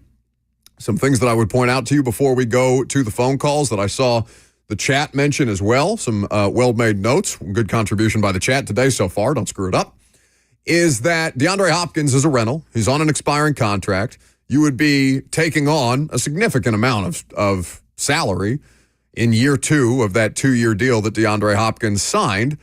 So anything better than a 5th-round pick, you would have to eat some salary. Now, Titans have the ability to eat some salary if they need to. They have cap space at their disposal, but that seems like a less than satisfactory way. I mean, how much of the salary are you going to have to eat to even buy that thing up to a 4th? You know what I'm saying? Is it even possible? I don't know the answer to that question, but those are the conversations being had. 615-737-1045 is the number. Let's go to Ian up first. Hey, Ian. How's it going? Long time listener, first time caller. Yeah. But, Nice. Oh, yeah. I just wanted to make a note.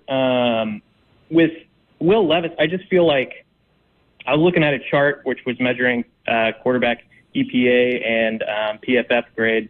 And Levis is at the very bottom of that chart, and he's right next to, can you guess? Brissett. Deshaun Watson, that's right. So we're getting terrible play, and I just feel like a lot of the best players in the league right now in the quarterback position are these game managers like Kirk Cousins, Sam Darnold, and Jared Goff. So I just kind of think that the Titans might need to adjust their approach to quarterback play. Some of our best years came with Kerry Collins and Ryan Tannehill, of course. But, you know, in regards to the D-Hop trade, if the team believes in Levis, they'll keep D-Hop. He's just so reliable for Levis. But if they don't believe in Will Levis, I think they'll move on. And I'd be happy to make that trade. Thinking about teams that do need a receiver, the Saints may need a receiver if Rashid Shaheed is going to miss significant time.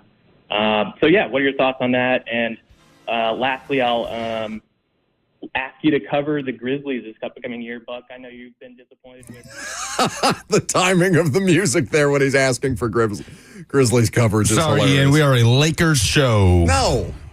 No, Jackson's gone. You don't have any support here. We're a Raptor show. Jackson has nothing to do with it. We are a Lakers show. No, we're not a Lakers show just because they drafted Dalton Connect. I will not stand for it. Although that Lakers Grizzlies date is interesting to me if we're considering a show road trip. I would like to talk more about the NBA, Ian. It's just people here locally just do not care about the NBA. But we'll work in a Grizzlies update from time to time because the rest of the local professional sports teams suck. But to his point with D-Hop, how much do you think the next, let's see, how many games into November 5th? The trade deadline, so 2 games. So Buffalo and Detroit, both on the road. Or 3 games, excuse me, because they play on the 3rd. How much do you think Rand Carthon, Chad Brinker, and company are looking at those 3 games as the determining factor to figure out, do we really need to move on trading DeAndre Hopkins? And does that kind of, in turn, show a determination on Will Levis? What's the value of 3-4 versus 1-4? It's not about wins and losses. 1-6. No, not about wins and losses even. I'm talking about the ability to continue to evaluate your quarterback. Like, will there be some sort of logic like, well, we want to hang on to D-Hop because we want to continue to put Levis in the best possible position? I don't know. Does he have a breakthrough? If it continues, that's what I'm saying. If it continues down this path through the next 2-3 games, do they say, okay, you know what? There's no reason to keep DeAndre Hopkins to try and figure out something that we think we already know about this quarterback? Yeah, it's an interesting proposition. Here's the thing, okay? They spent all this money to build around the quarterback. But you'll hear from Greg Cosell on the issues being more than just the quarterback because we can say it all that we want, and you can listen to us or tune us out after a while. And I know Lucas's point has been, well, what if it's just the quarterback play? So, again, I asked Greg the question this morning on the install. Bert, I hesitate to ask this because I know you've been drowning in work back there, but is the install up on all platforms? It is up on YouTube. The podcast is being efforted as we speak. Thank you very much. So if you would like to get an advanced viewing of the install, you can always subscribe to the 1045 The Zone YouTube channel. It's Greg Cosell and me every week breaking down the latest. And again, it's less and less Titans by the week, but this was 20 minutes of, hey, What's wrong with the quarterback, and is it just the quarterback? And Greg's answer was no, it's not just the quarterback, and you'll hear more from him on that in the noon hour today. So if you're Rand Carthon and Chad Brinker, you have to have a come to Jesus moment with not just the quarterback, but the coaching staff. You're like, hey boys, what are we doing here, boys and girl? Because of course, Coach Low Locust is also on the coaching staff. But I just, the way that they play makes me think that the coaching staff, at the very least, has made the determination on the quarterback, even if the coaching staff is saying, no, I don't think we've had our evaluation. I don't think the hay is fully in the barn on Will Levis yet. Well, you're the way that you continue to not let him play quarterback makes me think that you've made your determination. Steve is up next. Hey, Steve. Hey, guys. Other than D-Hop, I wanted to ask you think there's any possibility of Red maybe trying to take advantage of Detroit losing Aiden Hutchinson and maybe offering up Harold Landry? Maybe they could overpay. Overpay? Well, desperation to replace. They got their window is now, obviously. Mm-hmm. Yeah, it's an interesting. It's one that's been brought up a couple of different times. For what it's worth, Bill Barnwell, one of his trade proposals was Jets get a 2026 sixth-round pick for Hassan Reddick, sending Hassan Reddick to Detroit. Hassan Reddick's a better pass rusher. For a sixth-rounder, a 2026 sixth-rounder. Well, he's also a problem. Yeah, and you got to pay him. And you got to pay him on the other side. Harold's contract, I'll look up Harold Landry's contract on Spot Track right now. So Hassan Reddick is the better pass rusher. Hassan Reddick is a legit star pass rusher. Harold Landry is an above average player at the position. He is creeping up, by the way, in terms of the sack totals. Harold? Franchise sack totals. Mm-hmm. I need to go back and find where he ranks now. So he is in the third year of a 5-year, $87.5 million deal. They do have an out on him after this season. He has a cap hit this year of $23.8 million. We are, of course, 7 weeks into the NFL regular season. He hasn't got his 7th game check yet, obviously. Hassan Reddick would be cheaper to acquire right now for a team ready to go, and then you can worry about paying him. So I would say that Hassan Reddick would make more sense in my head than Harold Landry for a team like Detroit. Harold Landry would probably be further down. You look at Hassan Reddick, maybe you look over in Vegas. Hey, if you're selling parts and pieces, if you're shipping out stars. Max is expensive, though, too, right now. Oh, sure, but he's elite. He's elite. So Harold Landry, in terms of, impact, because, at what point does Detroit say, go into Rams mode and say, bleep F them picks? Yeah. Yeah, this would be the year. This is the F them picks year for sure. Sure. Especially in their division. How many divisional games has Detroit played right now? I don't feel like they've played a ton. I don't know if they're in a Titans type situation where they have one game in the first 6 weeks and one divisional game in the first 6 weeks. They have not played one. They have not played the. This is their first thing. Vikings, Packers, or Bears. Yes, their divisional opener is in Minnesota on Sunday. Wow. Okay. So yeah, if you're Detroit, you're looking around and saying, "All right, we go time, for sure." 615-737-1045 is the number if you want to jump in. Amani Hooker, Titan Safety, is going to join us coming up next. We'll also get to your phone calls as well. The news of the day here locally is that Jamal Adams got released, so of course we'll ask Amani about that and basically he's got pretty good experience from his time at Iowa, being a really, really good defense that is waiting on an offense to kind of kick into gear. So we'll check the temperature of the locker room with the Titans starting safety coming up next.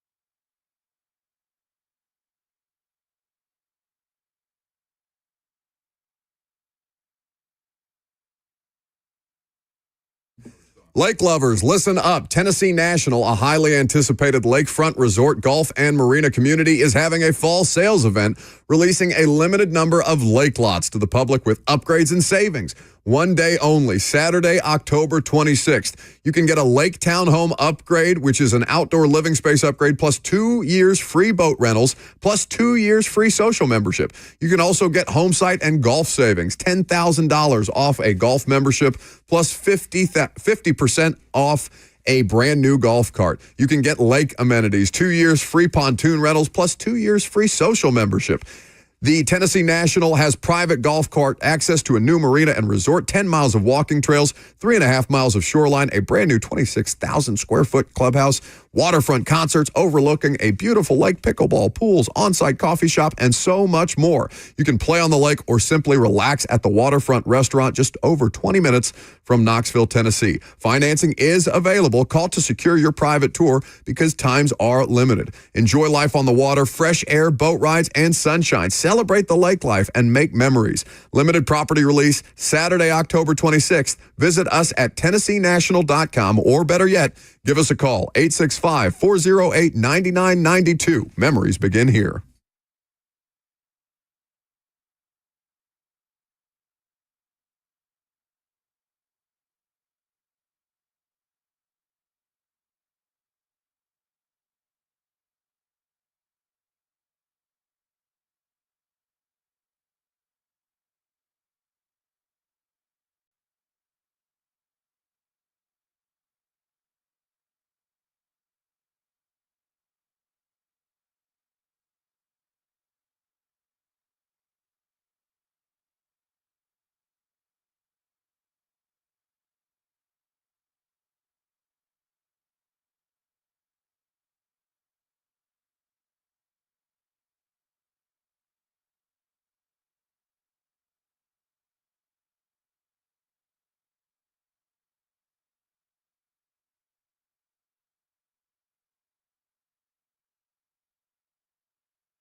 The original bag at Hardee's is a terrific value at $5.99. You get your choice of any two of these favorites: a charbroiled double cheeseburger, melty hot ham and cheese sandwich, or hand-breaded tender wraps.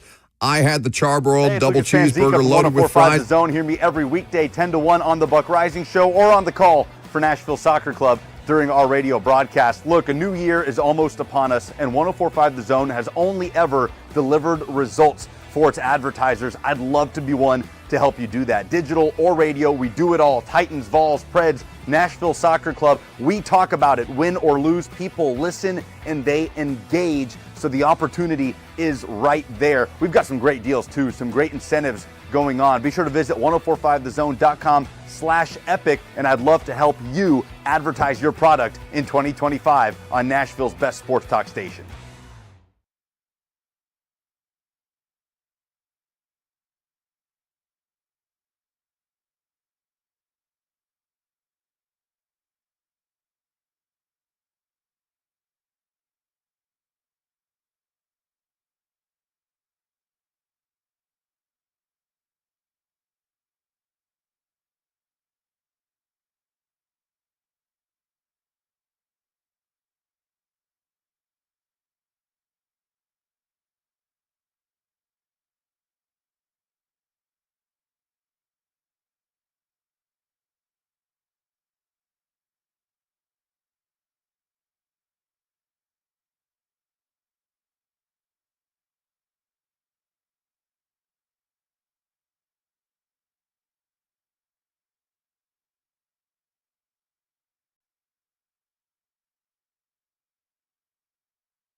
Welcome back to the show. We are fueled by Hattie B's Hot Chicken. Titans safety Amani Hooker going to join us here in just a second. It was not a bad performance by the defense whatsoever. They got another turnover. In fact, Amani Hooker got his first interception of the season. It's the first interception by anybody. Almost had 2 this season. Yes, could have had 2.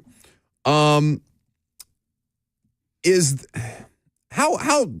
are you on the Titans defense? Like, we talked about this briefly because Jamal Adams got released earlier today after they put him on reserve non-football injury. He was displeased with his role. Schefter is saying that he requested to be released and that they honored that request. I have no idea why they even put him on NFI. I just would have sent him out of there anyway. They weren't doing anything with him. He played 20 snaps. But, like, Titans defense is good. Good defense on a bad team. Yep. Is a good defense on a bad team. I struggle with this because this is like the J.J. Watt proposition. How many bad Texans teams was J.J. Watt on? And J.J. Watt, excellent. You know what I'm saying? Whether it was like Case Keenum quarterbacking them or T.J. Yates. Yep. They went through quite a cycle. Before Watson got there, and that was toward not towards the complete end of JJ's tenure, but it was definitely in the back half of JJ's career there. A good defense on a bad team, does that preclude you from selling defensive parts? No, I wouldn't think so. But who are the parts that we're talking about, right? I mean, that would be the discussion. Sure. But no, it's been, again, a very, very winnable unit. And Denard Wilson just continues to raise his stock. 615-737-1045 is how you join the conversation in the meantime. We're also going to get to Greg Cosell and his thoughts on the situation that is going on right now. But in the meantime, we will catch up with Titan safety Amani Hooker, who joins us now on 104.5 The Zone. You can hear the Titans and the Bills kickoff at noon Central Time right here on Titans Radio, 104.5 The Zone. Amani, how we living? I'm doing great, man. How you doing? Man, I'm good. We're just we're trying to we're just trying to get a gauge on, you know, where everything's at right now, and I know that's the same for you guys. But for you, what is at this point giving you guys confidence that despite 1-4 and it's obviously an unpleasant start, that this can be turned around? I mean, from my perspective, I'm just going to start with the defense. You know, I feel like we've been playing, you know, great defense from the start of the season, and then we've only been getting better. So I just like the energy in the building, you know, the leadership we have on the team. I know that's not the result we want, but I remember in 2019, or I think, yeah, 2019, you know, we were 2-4, leaving the Broncos, having a sick feeling, and then we turned that season around. So, you know, I just got a lot of confidence in our guys and our process and the way we do things around here. I mean, obviously, like I said, we haven't got the results, but, you know, we're excited with the guys that we have in the room. Man, what do you remember about that Broncos game? That feels like an eternity ago, but that was as pivotal a moment for this franchise as any that they'd had in, you know, the decade leading up to it. And obviously, you guys went on to have one of the most successful runs that they've had around here at any point in 26 years of Titans football. Yeah, I mean, for me, it was my first year, so yeah. It felt like a really low moment for a lot of the guys at the time, leaving that Broncos game. But then, you know, coming off the start of the next week, you know, just leaders of, you know, KB, Kenny, you know, Adoree and Logan Ryan. I mean, these guys just, you know, rallied everyone around and, you know, just had guys stick to, you know, the basics and the details. And then, you know, from then on, we just started, you know, chipping away at the X. Amani Hooker, Titan safety, on with us on 104.5 The Zone. Speaking of Logan, you watched him on TV at all? What do you have you gotten a chance to see it? Probably not, because he's doing a pregame show. Yeah, I've seen him once, a little bit, but I mainly saw him just following him on, you know, Instagram and social media and stuff. I've seen him, you know, posting some of his little, you know, commentator highlights. What do you guys still have any of the MMCMB swag lying around anywhere? You got any of that in the closet? I do. I got a couple of MMCMB vintage T-shirts, most definitely. Vintage T-shirts. Yeah, those will be worth something at some point. At what point does it become vintage? How much time has to go by for it to officially be vintage? I think, as soon as guys from that team start retiring, I think it's about vintage. So Logan started it off, so I'm going to say vintage. There you go. So to your point about the defense, you guys have continued to get better in terms of total defense. You have been the NFL's #1 defense that way. What are you seeing? I guess when you talk about the getting better and better each week, if you could kind of hash that out a little bit for the audience, because they see you guys as a unit. They see you guys now starting to get turnovers, which is something that we've talked about for basically the better part of a season and a half. Where can you kind of articulate this defense getting better in ways that the audience can see, even with the untrained eye? I would say just the trust in, the play call, and then the trust in the scheme. Early on in the year, we're still trying to, it's a new scheme for, a lot of the guys here. So we're still trying to, understand what's asked of us in certain calls. So just being more detailed instead of just, kind of just going over the whole call, being more detailed on how we can execute it better to take away things. And I feel like we have been doing that at a high level the last 2 games. Jarvis Brownlee is such a cool guy to talk to, and seeing him, it's early, and obviously you don't want to get too ahead of yourself. I know the whole line with any athlete is not to get too high or too low, but how impressed are you with how he's been able to slot in a difficult situation and really live up to the standard that you guys have set as a defense?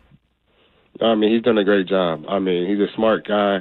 Not just physical, as you guys see on film, but he knows what's going on. He studies. I think that's what really separates him and allows him to be prepared, is because, he prepares. He asks the veterans in the room, questions that, because he hasn't seen everything yet. So, he just communicates because he doesn't want to be out there, let us down, and we don't want to let him down. Amani, we were going over some of the advanced stats from your performance through the first 5 games. It's one of the best starts statistically that you've had to a season in your NFL career. I'm always curious for players of different positions, when you're sort of evaluating yourself week to week, obviously you're watching the tape in preparation, but are there any numbers that you look to specifically to evaluate your own performance? Like there's tackles and interceptions, but anything past that, any advanced numbers that you really try to pay attention to? I'd say I obviously pay attention to the positives, but, if I have any glaring negatives, so whether that's, mental mistakes, missed tackles, just trying to make sure I just try to be as perfect as possible. Obviously, that's not going to happen, because that's how the game is, but, just trying to be as perfect as possible, just off my preparation and, just trying to take away the negative plays that I can have. So the Bills acquire Amari Cooper in the middle of the week via trade. How does that work for you guys as a defense when you're getting ready to prepare for an opponent and then suddenly they beef up their wide receiver core in a major way? I imagine that would impact game planning. What's that process like from a defensive standpoint in preparation? It depends on, who it is, what the situation is that they're coming into. We don't anticipate that they're going to change up too much stuff for, Amari Cooper to come in. They don't want to, throw too much at him, So we feel like, they're going to try and put him in, get him in spots, things that he knows. But we'll see. We'll see what they do. I'm not really sure yet, but, a lot of guys have played against him that we have on the team. So we kind of know what type of player he is, big body, can run, and has good hands. So, we're ready for him. Is Josh Allen the biggest menace at quarterback in the NFL? That's what I think of when I watch him play, just because of the way that he approaches it, and how you have to be prepared for him to go off script at any given point. Yeah, him and Lamar are very similar as far as just menaces. You get back to him, and all of a sudden you think you have him down, and he escapes. You think he's going to run out of bounds to the sideline, and then he launches it downfield. So, everywhere you at, you got to stay alive, stay engaged, can't fall asleep, because that's when he takes advantage of it. You get your first pick of the year. It's the first interception by you guys as a defense, and I know you had an opportunity or had a chance to potentially come down with another one on Sunday against Flacco. Is there a quarterback that you haven't intercepted that you're still trying to get one off of yet?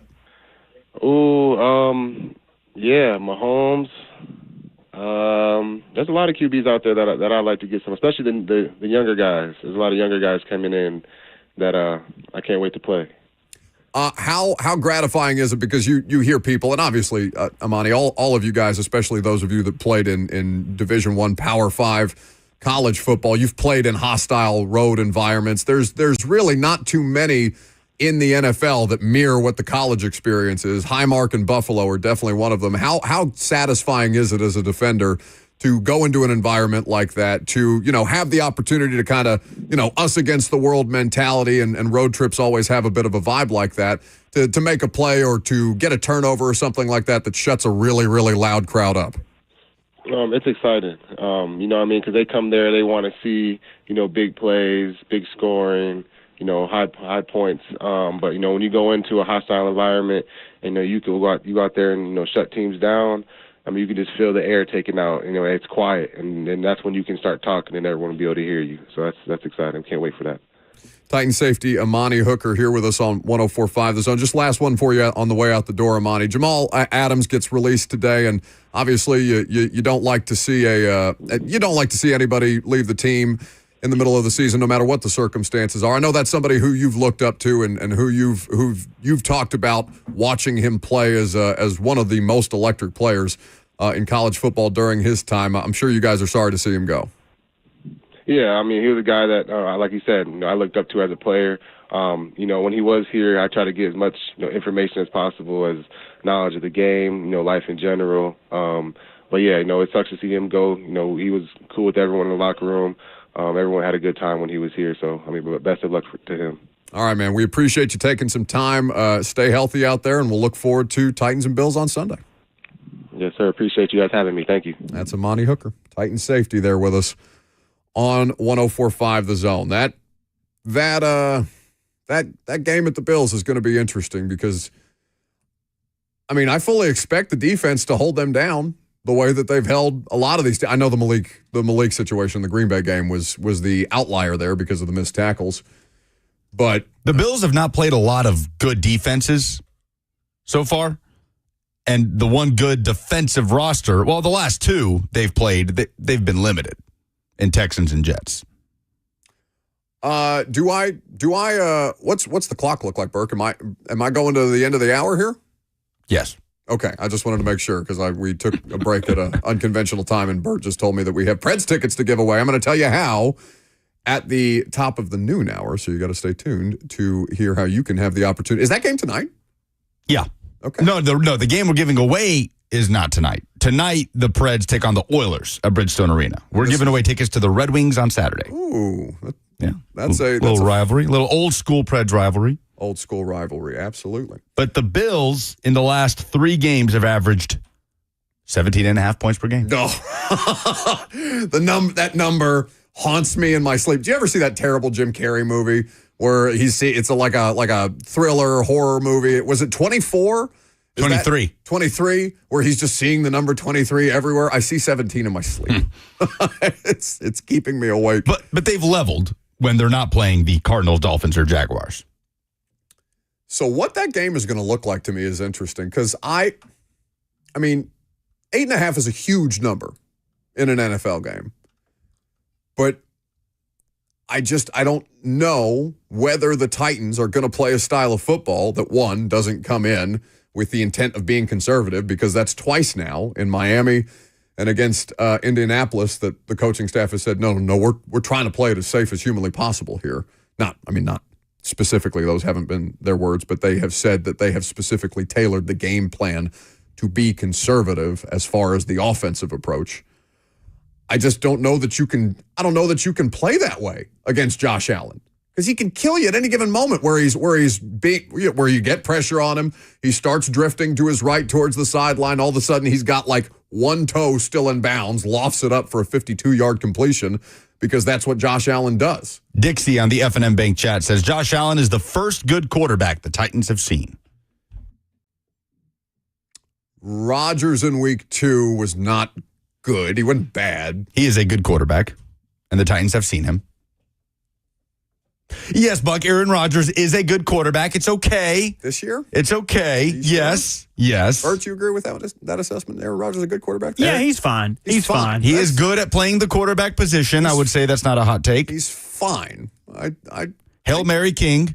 Okay, well, the Hail Mary thing is complete and utter Isn't shit. that insane? That's what you're going to justify the Aaron Rodgers thing with? I mean, he kept them in the game against arguably one of the best teams in the AFC. I think that was Titans legend Todd Downing. How dare you put dirt on that man's name? Yeah, how many times could we hear Aaron Rodgers over the mic, the Parab mic on the field going, can. Oh, no. 615-737-1045. Oh, Tommy is a cat groomer. We may put him to work. All three of us are Tommy. cat dads on this show. You got potential clients on here. You need some business? What's happening? Thanks, Buck, for having me. Listen, I'm a former quarterback. I kind of maybe look at things a little bit different. I mean, I think our receivers need to be held a little bit more accountable. I mean, I saw a lot of passes that could have been caught in that Indy game that got dropped. And also the last two series of the game, I mean, there should have been pass interference calls, and it basically could have changed the outcome of the game, and they just were no calls. It was ridiculous. The last two times we had the ball going down trying to score, there were no calls on two pass interference calls that were just blatantly obvious. So I think Will's getting all the blame, but these receivers, man, they've got to step up to the plate and catch passes when they are on target. I'll hang up and listen. 40% of Will Levis's passes to Calvin Ridley this year have been catchable, according to Next Gen Stats. So that's not a Ridley problem. That's a Levis problem. I can count one drop. Ridley had one drop that I can think of in that game that was, potentially could have made a difference in the game. But I would disagree, Tommy, on the receivers specifically. I do agree with your assessment that Levis is getting too much of the blame. He is not the only problem that they have. But the Calvin Ridley thing, there continues to be evidence of Calvin Ridley being open plenty of times. And Will Levis, whether it's having poor footwork you remember we talked about him blaming his shoulder on the interception, or not blaming his shoulder entirely, but saying, I'd like to think if I was 100% healthy, I could put a better ball on him. Have you watched that play? Oh, yeah, plenty of times. So let's count the things that he did wrong then. Does he stare Ridley down on that play? Yeah. Does he hold the ball too long? Yes, I was going to say, take too long. Play? Yes. Does he have good footwork on that play? I'm not going to sit here and act like I can identify good and bad footwork by NFL quarterbacks. You've seen Levis do this before, where they have good footwork, they have a good throwing base, and all of a sudden you see him like jump, hop, and throw it like he did in college. The answer to that question is no. No, watching that play, the last thing on my mind was, man, if he had a healthy shoulder, he makes that throw. There was not enough anticipation. He took too long, patting the balls, all of those things that allowed the safety to come over and help make the play. Yeah. So does Calvin Ridley need to catch the one that he dropped? Sure. It makes a difference. Yep. Sure. Makes a big difference. But again, it moves the chains in a critical moment. Pro Football Focus, and again, this is not the end all be all, but just as an example that we have access to, Calvin Ridley has 27 targets this year. How many drops has Calvin Ridley been credited with on those 27 targets? 2. 615-737-1045. The number, you'll hear from Greg Cosell on Will Levis. As deep a dive as you've ever heard on what the hell is wrong with this quarterback, and more importantly, what this passing offense is also creating problems for the quarterback in. We'll talk about it coming up next on Buck Risings, 104.5 The Zone.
Hey, it's Blaine Bishop here for 104.5 The Zone.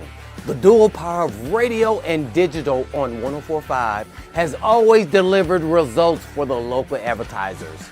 Now's your chance to book your 2025 marketing campaign early with this special savings and incentive.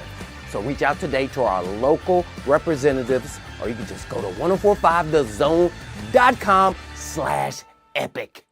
Hey, Brent Doherty with 3HL 1045 The Zone. This is year 25 for me in radio. I believe in radio, and I believe in our crew. There's no question about it. We have a fun job. We tell jokes on the radio. We watch a lot of sports. We come in here and talk with listeners and get on the couch sometimes where people need to vent. We're all of those things. You know what else we are? Our job is to help you grow your business, and that's what we are here to do in 2025. Make sure you advertise with 1045 The Zone. It's 1045thezone.com/epic. I'll be glad to help you out. Any of our crew members on 1045 The Zone will be able to help you out, and we'll do it in a big way. Let's go. Hey guys, we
.1201, good afternoon from the 104.5 The Zone studios. I'm Lucas Panzica. Breaking news this morning, the Titans are releasing safety Jamal Adams, who requested the release. According to Adam Schefter, the 29-year-old signed a one-year deal with the Titans in the offseason. He has played just 20 defensive snaps this season. The Titans placed Adams on the reserve non-football injury list last week. He is now a free agent as the 1-4 Titans prepare to play the 4-2 Buffalo Bills on the road Sunday. Tonight, the Broncos are at the Saints to kick off Week 7 of the NFL season. On Thursday Night Football, Sean Payton returns to New Orleans. Kickoff is at 7:15. Westwood One coverage on The Zone starts at 7. The Nashville Predators are still in search of the first win of the season at 0-3. Tonight, they host the 1-3 Edmonton Oilers at Bridgestone Arena. Puck drop is at 7 p.m. For all your foundation repairs and waterproofing needs, visit USSTN.com. Breaking news at once on your home for the Titans and Vols. This is 104.5 The Zone.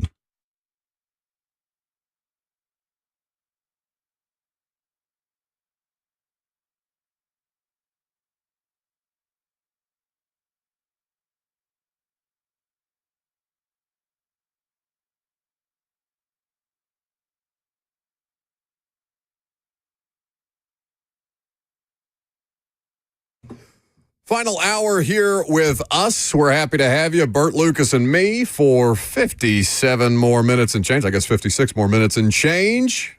Thanks for joining us. Whether you're hanging out on your lunch break, we started talking about lunch on the break, and now I'm hungry. One of those, no free ads, but there was a salad on television that looked delightful, and now all I can think about is a salad with giant chunks of chicken in it. Sounds good. Does Hattie B's have salads? Hattie B's does have salad. Oh, okay. Maybe you go to Hattie B's. Maybe you get you a salad there.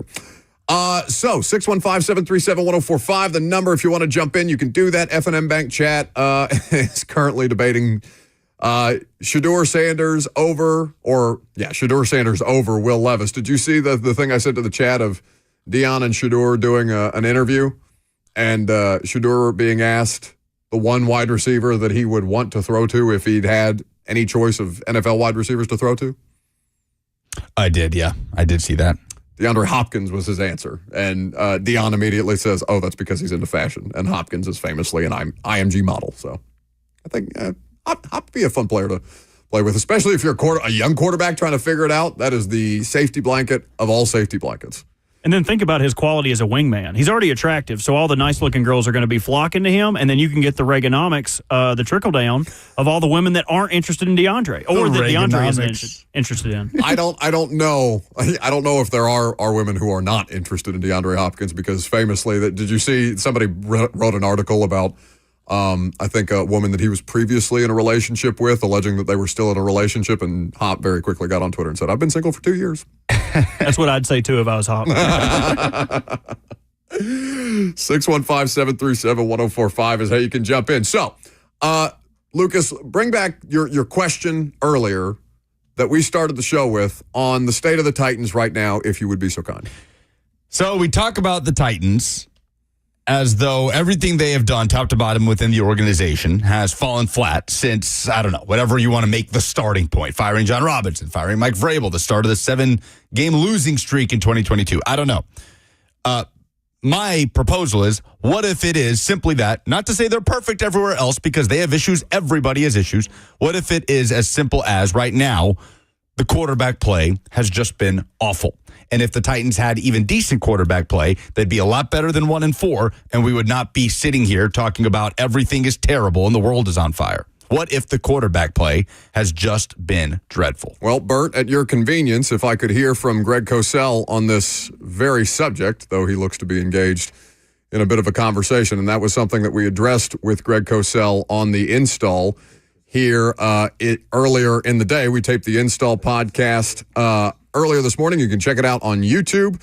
Greg Cosell, I asked him that very question. Is it just the quarterback? And this was Greg's answer.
To play quarterback the way it is demanded to be played at the NFL level, that says that they have serious concerns about him right now.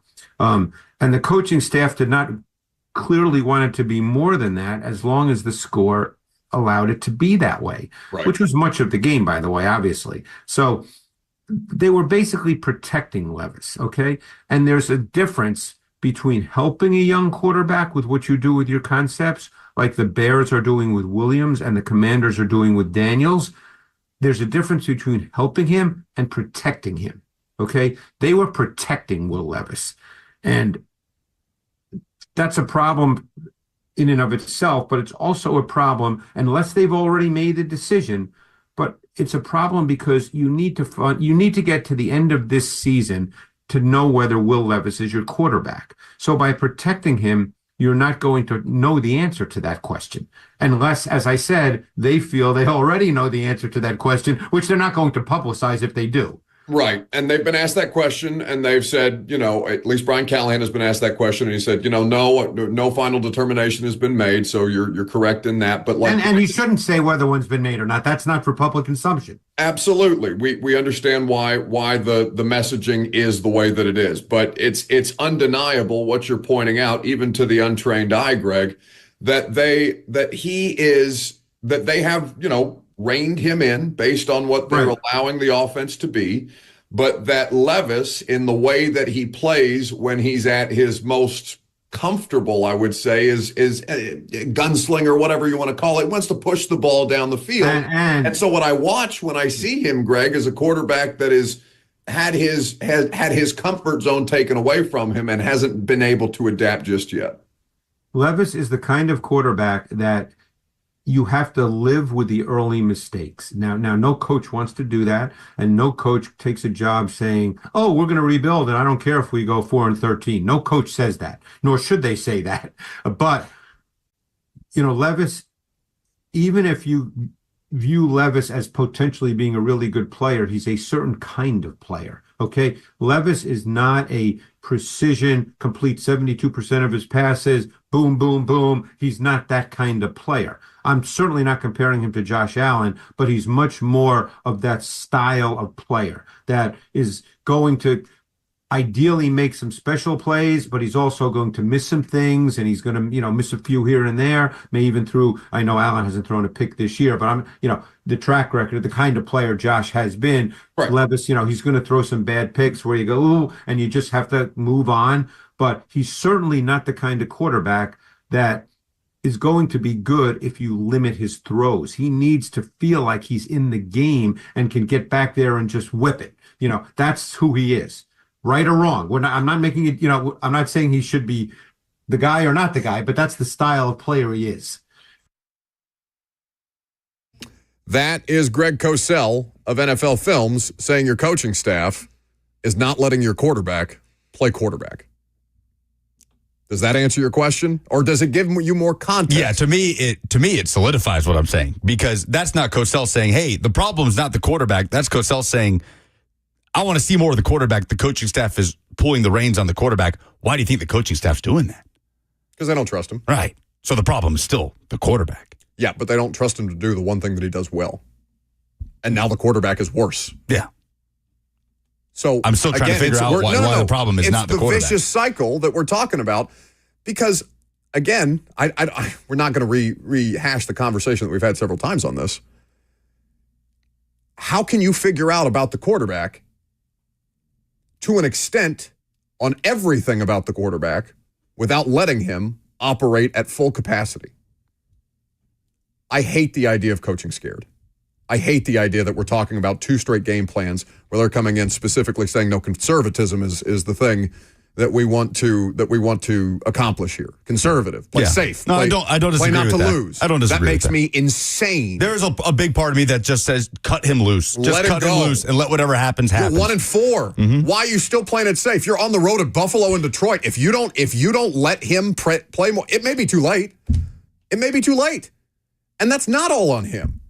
Some of it is on him because, has he been completely accurate? Has his accuracy significantly? I mean, his completion percentage will tell you his accuracy is improving. That's because he's checking it down all the time. His play is the reason that they are having to go about it in that way. No, okay. You go all in around a quarterback that you drafted. The quarterback is in the statement from the owner on why they need to fire the head coach at the time. Mm-hmm. Okay? The quarterback. All these things about the quarterback because the quarterback has promise.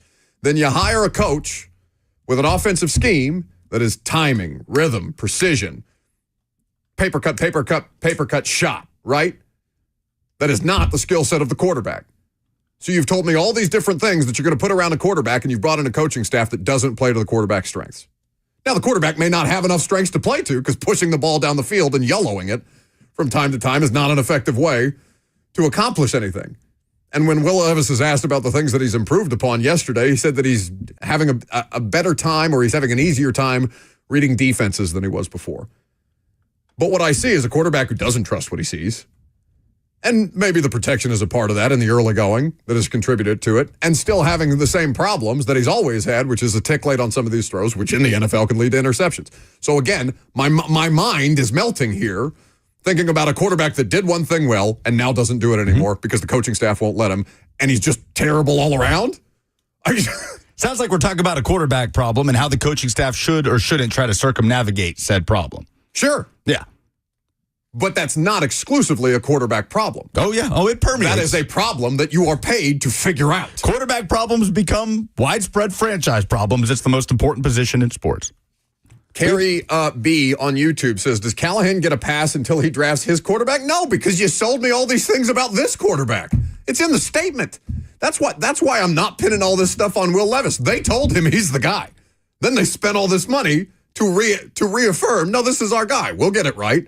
Then they hire a coach who's quarterback guru, all these different things. And I'm not doubting Brian Callahan's quarterback credentials. I believe him to be a very, very precise and detailed coach when it comes to the position that he played in college and that he has coached as both a position coach, an offensive coordinator, and now a head coach. I'm not doubting Callahan's acumen when it comes to coaching a certain style of quarterback. But he doesn't have that kind of quarterback. And that's what they built the whole damn thing around. Mm-hmm. So is it just a quarterback problem? It is a majority quarterback problem. Absolutely. But the people tasked with solving the problems are not problem solving. In fact, they've made him worse, which is, again, the conversation that we've had since Monday. It's just smarter coming out of Greg's mouth than it is coming out of ours. We have Preds tickets. Yes. Would you like to, what's the game? When's the game? Saturday against the Detroit Red Wings. Saturday against the Detroit Red Wings. If you would like to go to Bridgestone Arena and see the Preds, I mean, they have a game tonight, right? They do. They play the Oilers tonight. So maybe they get a win tonight. Maybe you're going on Saturday to see if the Preds can win their first game of the season, because they're also trying to get off the schneid. 615-737-1045. Be caller number 5. See the Preds and Red Wings on Saturday.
It is almost lunchtime, which means it's almost Hattie B's time. Also, loaded football weekend coming up. Titans are on the road. They're in Buffalo on Sunday. You've got Sunday to kick back and watch all of the NFL games. Oh, and there's a matchup going on in Knoxville between Tennessee and Alabama. So get your friends over, get your family over. There is no better way to get fueled up for your watch party than with Hattie B's. Pick up your Hattie B's flock pack that feeds between 4 to 8 people and fill up your bucket of chicken, tenders, jumbo wings, your favorite heat level. Go mild, medium, all the way up to shut the cluck up.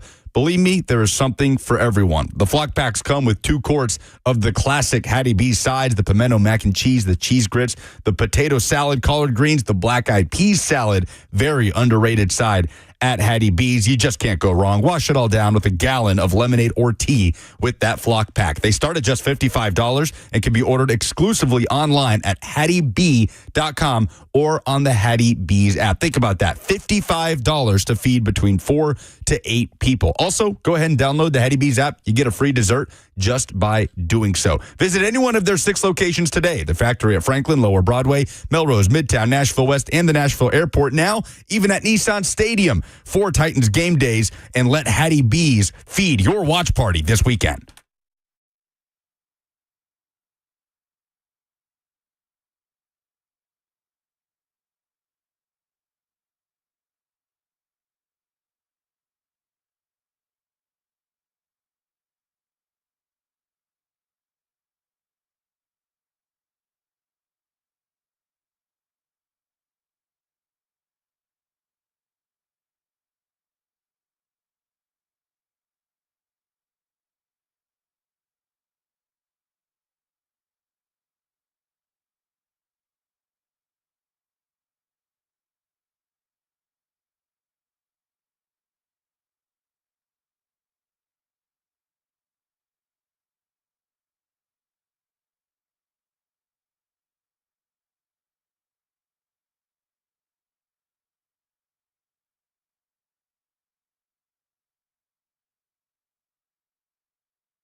Welcome back to the show, fueled by Hattie B's Hot Chicken. So you heard Greg Cosell's analysis of the problems, plural. Problem mostly being quarterback. Problems, plural, being the fact that the coaching staff is too scared of the quarterback to let the quarterback play NFL quarterback. And the wheels on the bus go around and round and round. If you want to jump in, you can do it on the phones. You can also do it on the F&M Bank chat, Facebook, YouTube, Twitter, and on Twitch. If you want to get involved there. Before we hear from Levis and Brian Callahan, let's go to Ken in Hendersonville. Hey, Ken. Hey, how you doing? Good. I want to just go through some things real quick. First, I think management caused a lot of the problems this year. One, we gave Malik away too soon. And second, we didn't address the right tackle issue soon enough.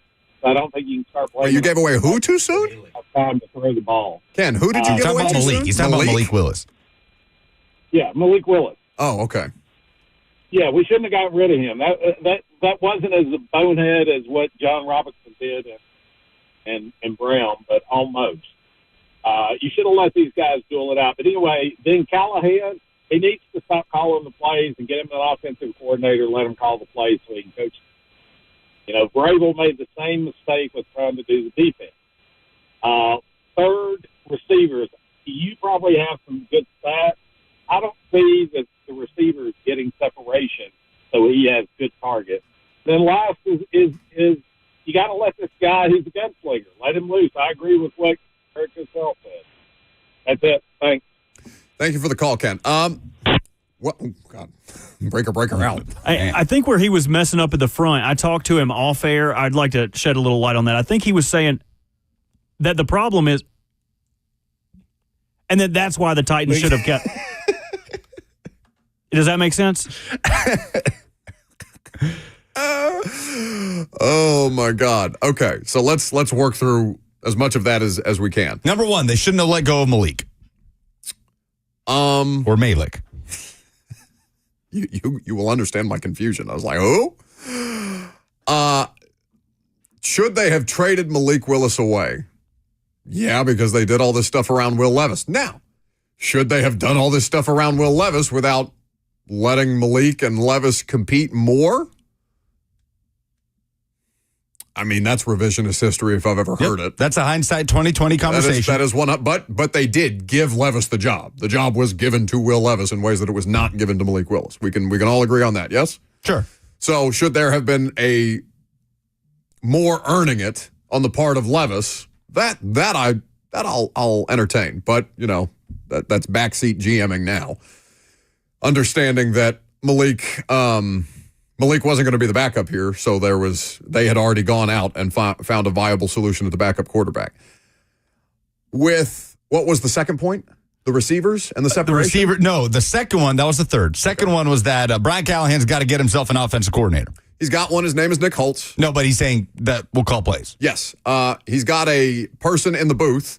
That is Nick Holtz. He is entitled the offensive coordinator, even though that's technically the head coach. Nick Holtz was also the passing game coordinator in Jacksonville last year. Yeah, he was not the OC. Not at the OC, but he was the passing game coordinator, and what famously was one of the biggest complaints about last year's Jags team. The passing game and Calvin Ridley. So you bring both of those parts over here to Tennessee, and how much of the problem that is, if that is a problem, I don't know. Maybe, I mean, this is why I think play calling is such a flawed thing to criticize. What if Nick Holtz is not a sufficient person to be Brian Callahan's extra set of eyes in the booth?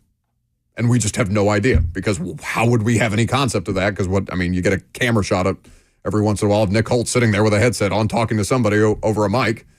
But is Nick Holtz a good enough second pair of eyes for Brian Callahan to be able to call plays? Because this is Brian Callahan's first time on the sideline. Brian Callahan used to be in the booth. So this is why the play calling criticisms, I think, are difficult to suss their way through. I have no interest in talking about play calling. Right? You know what I'm saying? We are least everybody. Lucas, me, Bert, you, we're all unqualified to criticize play calling, even though the offense is clearly frustrating.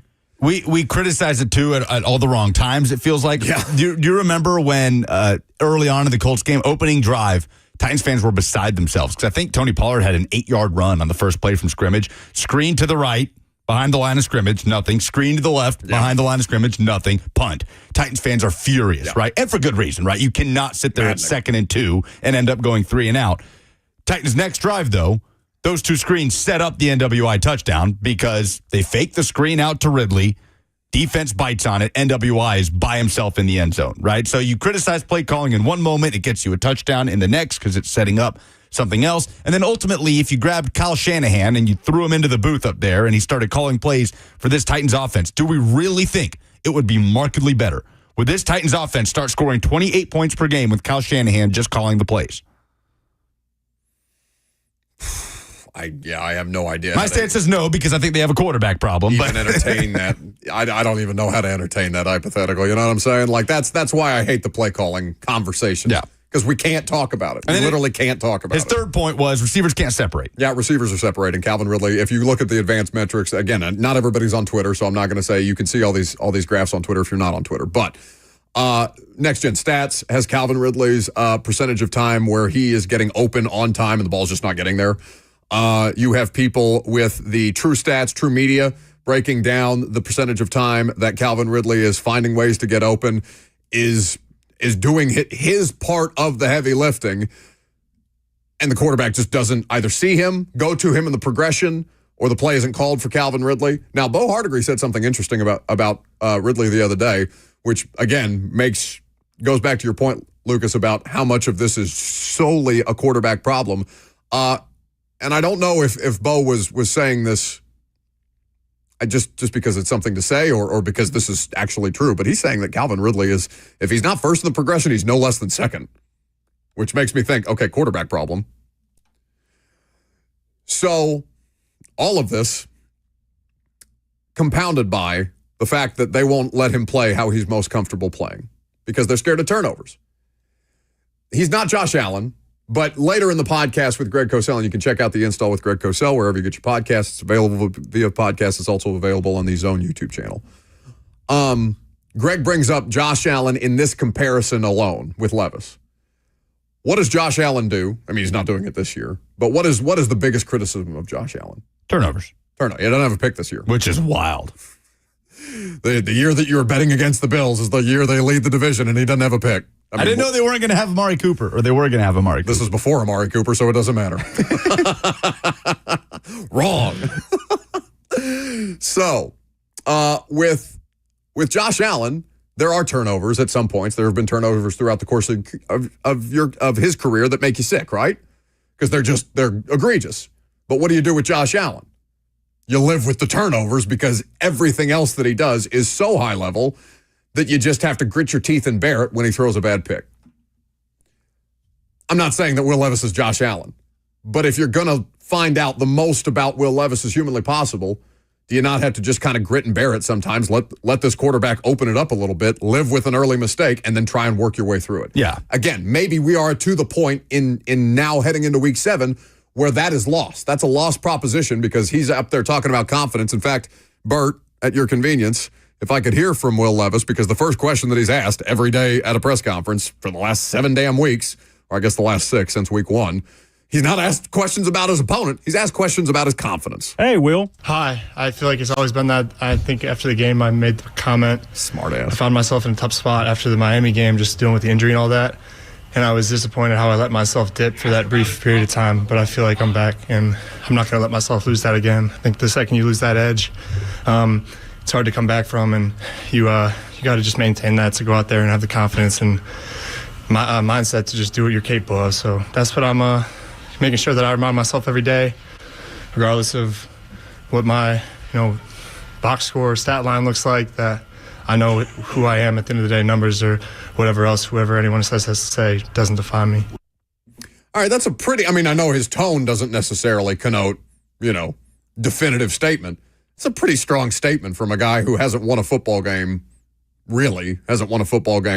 since mid-December of last year, coming out and saying, yeah, I know I'll get back. That's never going to happen again as far as the dip in behavior, dip in confidence. I know who I am no matter what the box score says. That's a pretty strong statement, even if you don't get that necessarily from his tone. Then there's Brian Callahan, asked about where Levis is better. This was the Titans head coach yesterday. Yeah, I think he's seeing things well. He's understanding what's trying to get done. He's found completions at a bit of a higher rate, which has been good. Now we gotta find the balance of being aggressive still and being smart with the football, and then still completing the balls when they're there to be completed. And again, sometimes they're not exciting completions, but they're effective and efficient. But we certainly got to find ways to get the ball, down the field a little bit more and let him do things that he's good at as well. So there's been some growth in some of the intermediate and underneath things and decision making, and then we still got to keep that aggressiveness with him as well. That's Brian Callahan talking about places where they are seeing the quarterback improving. But here's the thing, okay? Do you feel like people take coaches' words at a press conference as gospel? Like when fans hear a coach say something into a microphone, do you think they take that to be 100% true every time they say something into a microphone? No. Okay. Because he's saying that they don't think the hay is in the barn on Levis yet. Right, but like Cosell said, whether or not they think that, we won't know, nor should they tell us. Sure. Right? At no point is Brian Callahan going to step up, make an official declaration. Well, no, I mean, he would if he makes a quarterback change. Well, sure, yeah.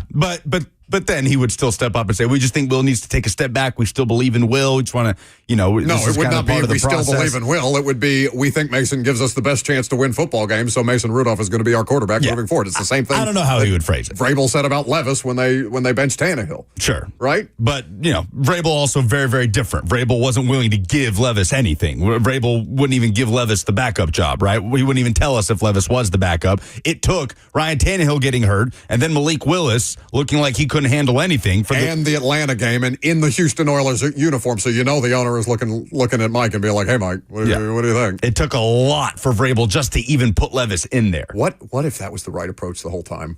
And the hard ass is being dragged for being a hard ass, even though he was doing it the way that this particular quarterback needed it done. Yeah, I mean, what we're seeing around the NFL, too, you could say that about a lot of young quarterbacks. Sure. Hey, man, they probably need time. Wow, these guys aren't ready to be competent NFL starters immediately. How shocked. We're so shocked that Anthony Richardson and Will Levis are not stable, competent NFL quarterbacks immediately when they could hardly do it in college. I say this as somebody who has also had knee-jerk reactions. So I'm not saying that you and I or anybody else with microphones in front of our face are excluded from this. But it is so frustrating to look back at moments on the timeline of a year ago or 6 months ago or whatever and be like, oh, damn, what if they were right? But it was at that moment we were saying, well, why didn't you put him in earlier? Because they did put him in, and he threw for 4 touchdowns, and they looked as good as they've looked as an offense. Once you do that, you can't go back. Then your hand is forced, right? Like, you understand the circumstances there. But, even something that Titans fans would freak out on Vrabel for about making Levis the third string, not active, but dressed on game day quarterback. There's so much foreshadowing here, even down to the Peyton Manning Passing Academy commercial stuff with Levis, right? Like, there's so much foreshadowing here that just gets washed out in real time until we're looking back at certain circumstances and be like, oh, we should have seen that one coming. Andy in Franklin is up next. 615-737-1045 if you want to chime in. Hey, Andy. Hey, Buck. Nice to talk to you. Just a couple of thoughts about Levis. When I go back and look at what he's done so far this year, it feels like he's had 2 decent halves of football, both in game 1 and 2, and it just felt like that the coach had sort of opened up the playbook, let him play ball, and then he gets into the second half and he starts making mistakes. I guess my question is, do you think it'd be worth sort of at this point in the season now, since we are where we are, just to sort of open it up and call the game and just see what this kid can do at this point? Listen, Andy, I'm so in favor of that. They're 1-4. I can't care any less about your conservative game plans. I didn't like them to begin with. But I don't know. I mean, is Buffalo the turning point where they just say bleep it as a coaching staff? All right, let them play. Yeah. Well, the thing is, the conservative game plans are leading to losses too, right? Apart from Miami. That's what I'm saying. They've tried the conservative thing. It doesn't work. No, but I understand it in principle that you want to walk that line of not destroying Will Levis's confidence, still trying to see what you have in him, and still giving you the best chance to win, because you got to look in the eye of an entire locker room, right? Like, you have to signal to your players, we're trying to win games, not just learn about one singular player. Like, you all matter too, right? So, in principle, I understand it, especially going into the Miami game. It won them the Miami game. Maybe because Mason Rudolph was in there, right? Because they went into the Miami game with a conservative game plan, and Levis still managed to throw an interception almost immediately. But it didn't win you the Colts game, of an eminently winnable game at home. So I am definitely there at 1-4. Be like, hey, man, I don't know what we can talk about. Let's turn this thing around and push for a playoff spot. But a lot of people on the outside are saying, what do you got to lose? Just cut it loose here. It's not even, I mean, we, I guess, are on the outside too. I'm in favor. Let it rip. You know? I mean, just let it rip. Like, that's the thing. That's the thing that I'm reminded of when it was LaFleur and Mariota. Like, Marcus was starting to show some hesitation there, and the injuries had crept in, right, in 2018, and he ended up being not a healthy scratch, but an unhealthy scratch in that week 17? Was it still 17 games at the time in 18? Winning in against the Colts, Andrew Luck? No, I think that was 16 games still. Okay. And I remember there being a line, I can't remember if it was from LaFleur or Vrabel or somebody else on that coaching staff, but about Marcus, just let it rip, bud. Just trust what you see, let it rip. They've tried. This is why I get frustrated with so much of the blame, or such a high percentage of the blame being pinned on Levis, because he was letting it rip. He was trusting what he was seeing. And even if he wasn't, he was still taking risks that a professional NFL quarterback has to take. And now I can tell, based on watching him, that he doesn't trust what he sees. And I don't know if he can still do the thing anymore. Because now, okay, so say they let him do it. Say they go to Buffalo and just be like, all right, bud, let's go. Let's see what you got.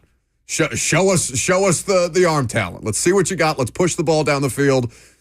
Atlanta, bombs away. And he looks bad doing that too now. Now, is that because he can't do it anymore? Or is that because he's been working his way through this specific type of game plan, type of preparation, type of quarterback coaching, whatever, and now the thing that he was best at is no longer in his bag? I don't know how to evaluate that at this point. But you also wonder if Levis was just kind of spiraling a bit. And I don't wonder. And the game plan in the last couple of weeks was the coaching staff's way of trying to somehow bring him back to the mean a little bit. Oh, you heard Greg say it early on, right? Screen. They're just trying to get him completions. Yeah. Just get him going. Because it's like Ridley said, when you get the ball early, when you start getting involved early on in the game plan, the ball just looks bigger when you're trying to catch it. Last call for phone calls if you got them, 615-737-1045, the number. I'm Buck Rising. It's 1045 The Zone.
Welcome back to the show. Last call for phone calls. If you got them, let's get to it. 615-737-1045. If you don't get in with us, obviously, you got Blaine and Zach. You got 3HL coming up next throughout the afternoon. Is Slay still are they in Birmingham for SEC Media Days? That's right. Basketball? The Windy City.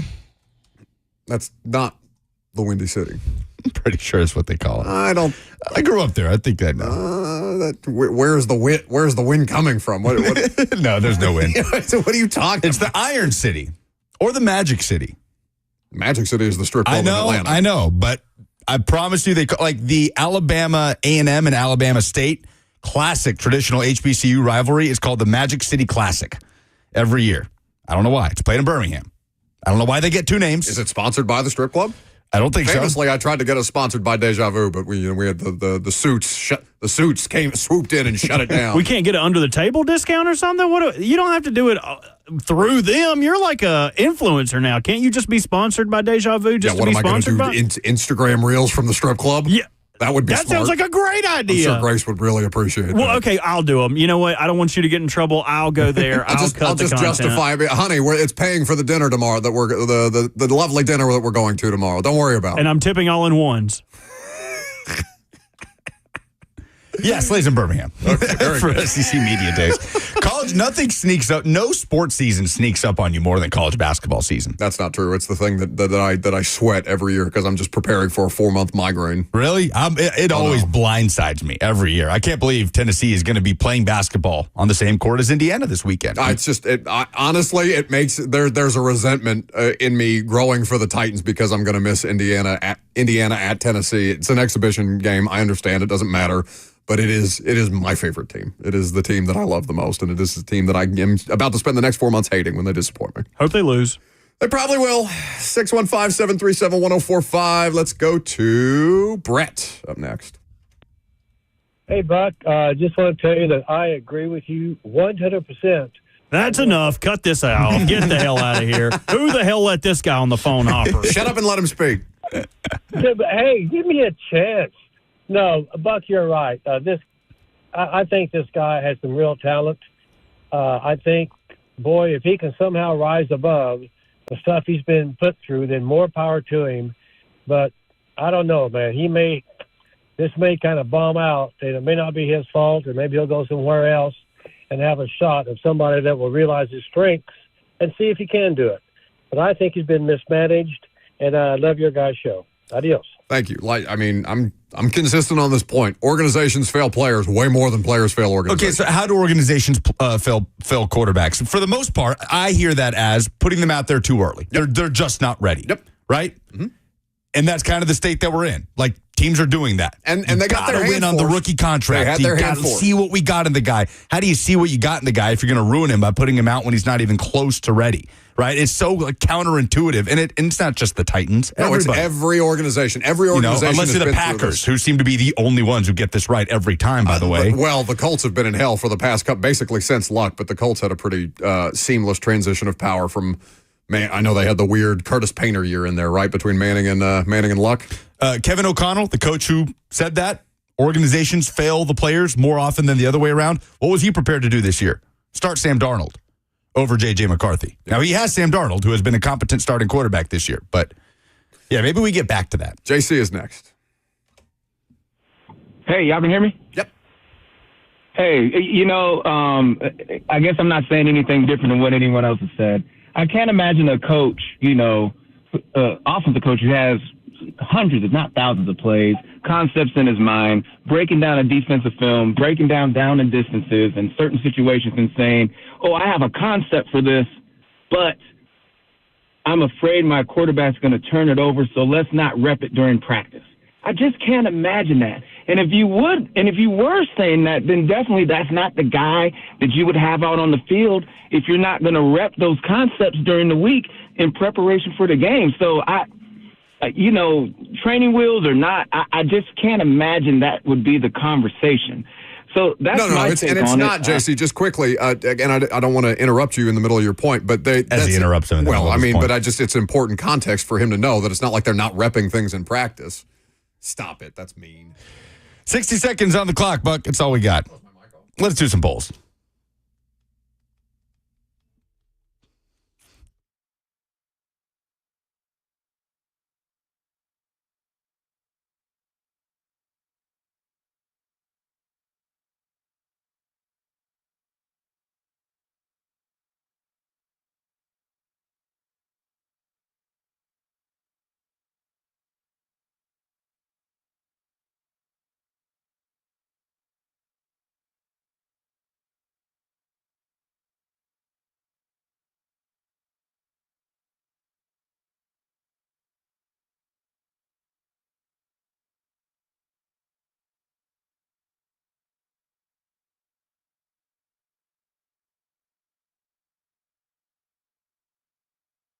Presented by Two Rivers Ford, the South's most trusted Ford dealer. What's your reaction to the Titans releasing Jamal Adams? 79% are saying, don't care. 11.8% say glad to see it. 9% say they should have used him more. My answer is the same as it was on July 11th when they signed him. Ugh. Do you think the Titans have already made a determination on Will Levis? 60% say yes. Yes, they have. And that's why the play calling has been as conservative as it has. I agree. The coach is saying no, but their actions indicate otherwise. They have, feels like they at least have a pretty good idea. Yeah, I would say. What would you want? No, skipped one. Which team has more matchup advantages, Alabama or Tennessee? 55% going with Bama. We didn't really get in. I guess we kind of did with Ubben. David Ubben, if you missed any of the show, you can check that out in the podcast. Matchup advantages is an interesting question because I don't trust Alabama's defense at all, but I don't trust Tennessee's offense at all right now either. Who's closer to fixing it, I guess, is the ultimate question there. It's easier. That's easier to judge on offense, right? When you're a few yards too strong on a wide open deep ball, it's so easy to say, they're so close. Yeah, but that's the same thing that we would have been saying about Levis, and now they're not getting any closer. In fact, they're getting further and further away. No. So I think with Levis, the issues have been more than just overthrowing a couple of deep balls. Agreed, but for Nico, it's more than just that too. It's protection. It's it's them not necessarily pushing the ball down the field. So there's a couple of things there. I guess I'll say Tennessee because they're at home. What would you want in return for D-Hop in a trade? Karen says a 4th or a 5th round pick in 2025. Kenneth going with a conditional 4th that could become a 3rd. Yeah, you're not getting that. A lot of people are saying a 3rd or a 4th. Not getting that. What Bill Barnwell say, a 5th? A 5th. That's what you're getting. If you're getting anything, if you can move him. Yeah, and it's not like the Chiefs have to be that desperate. No, the Chiefs are just like all right, we're still the Chiefs. Well, yeah, they're 5-0, and they're having wide receiver problems, and Travis Kelce hasn't done anything yet. 5-0. Lions are like, we'll send the house for Max Crosby, anybody, please. The Chiefs like, we're still the Chiefs. Give us D-Hop or don't. They're going to win 3 straight, aren't they? I don't know. Those are the polls. That's the show. That's going to do it for us today. Check out the install. Check out Primetime tonight. Last night for Primetime. We'll be back at it tomorrow morning with Coach Dave McGinnis of Titans Radio. Enjoy Blaine and Zach up next.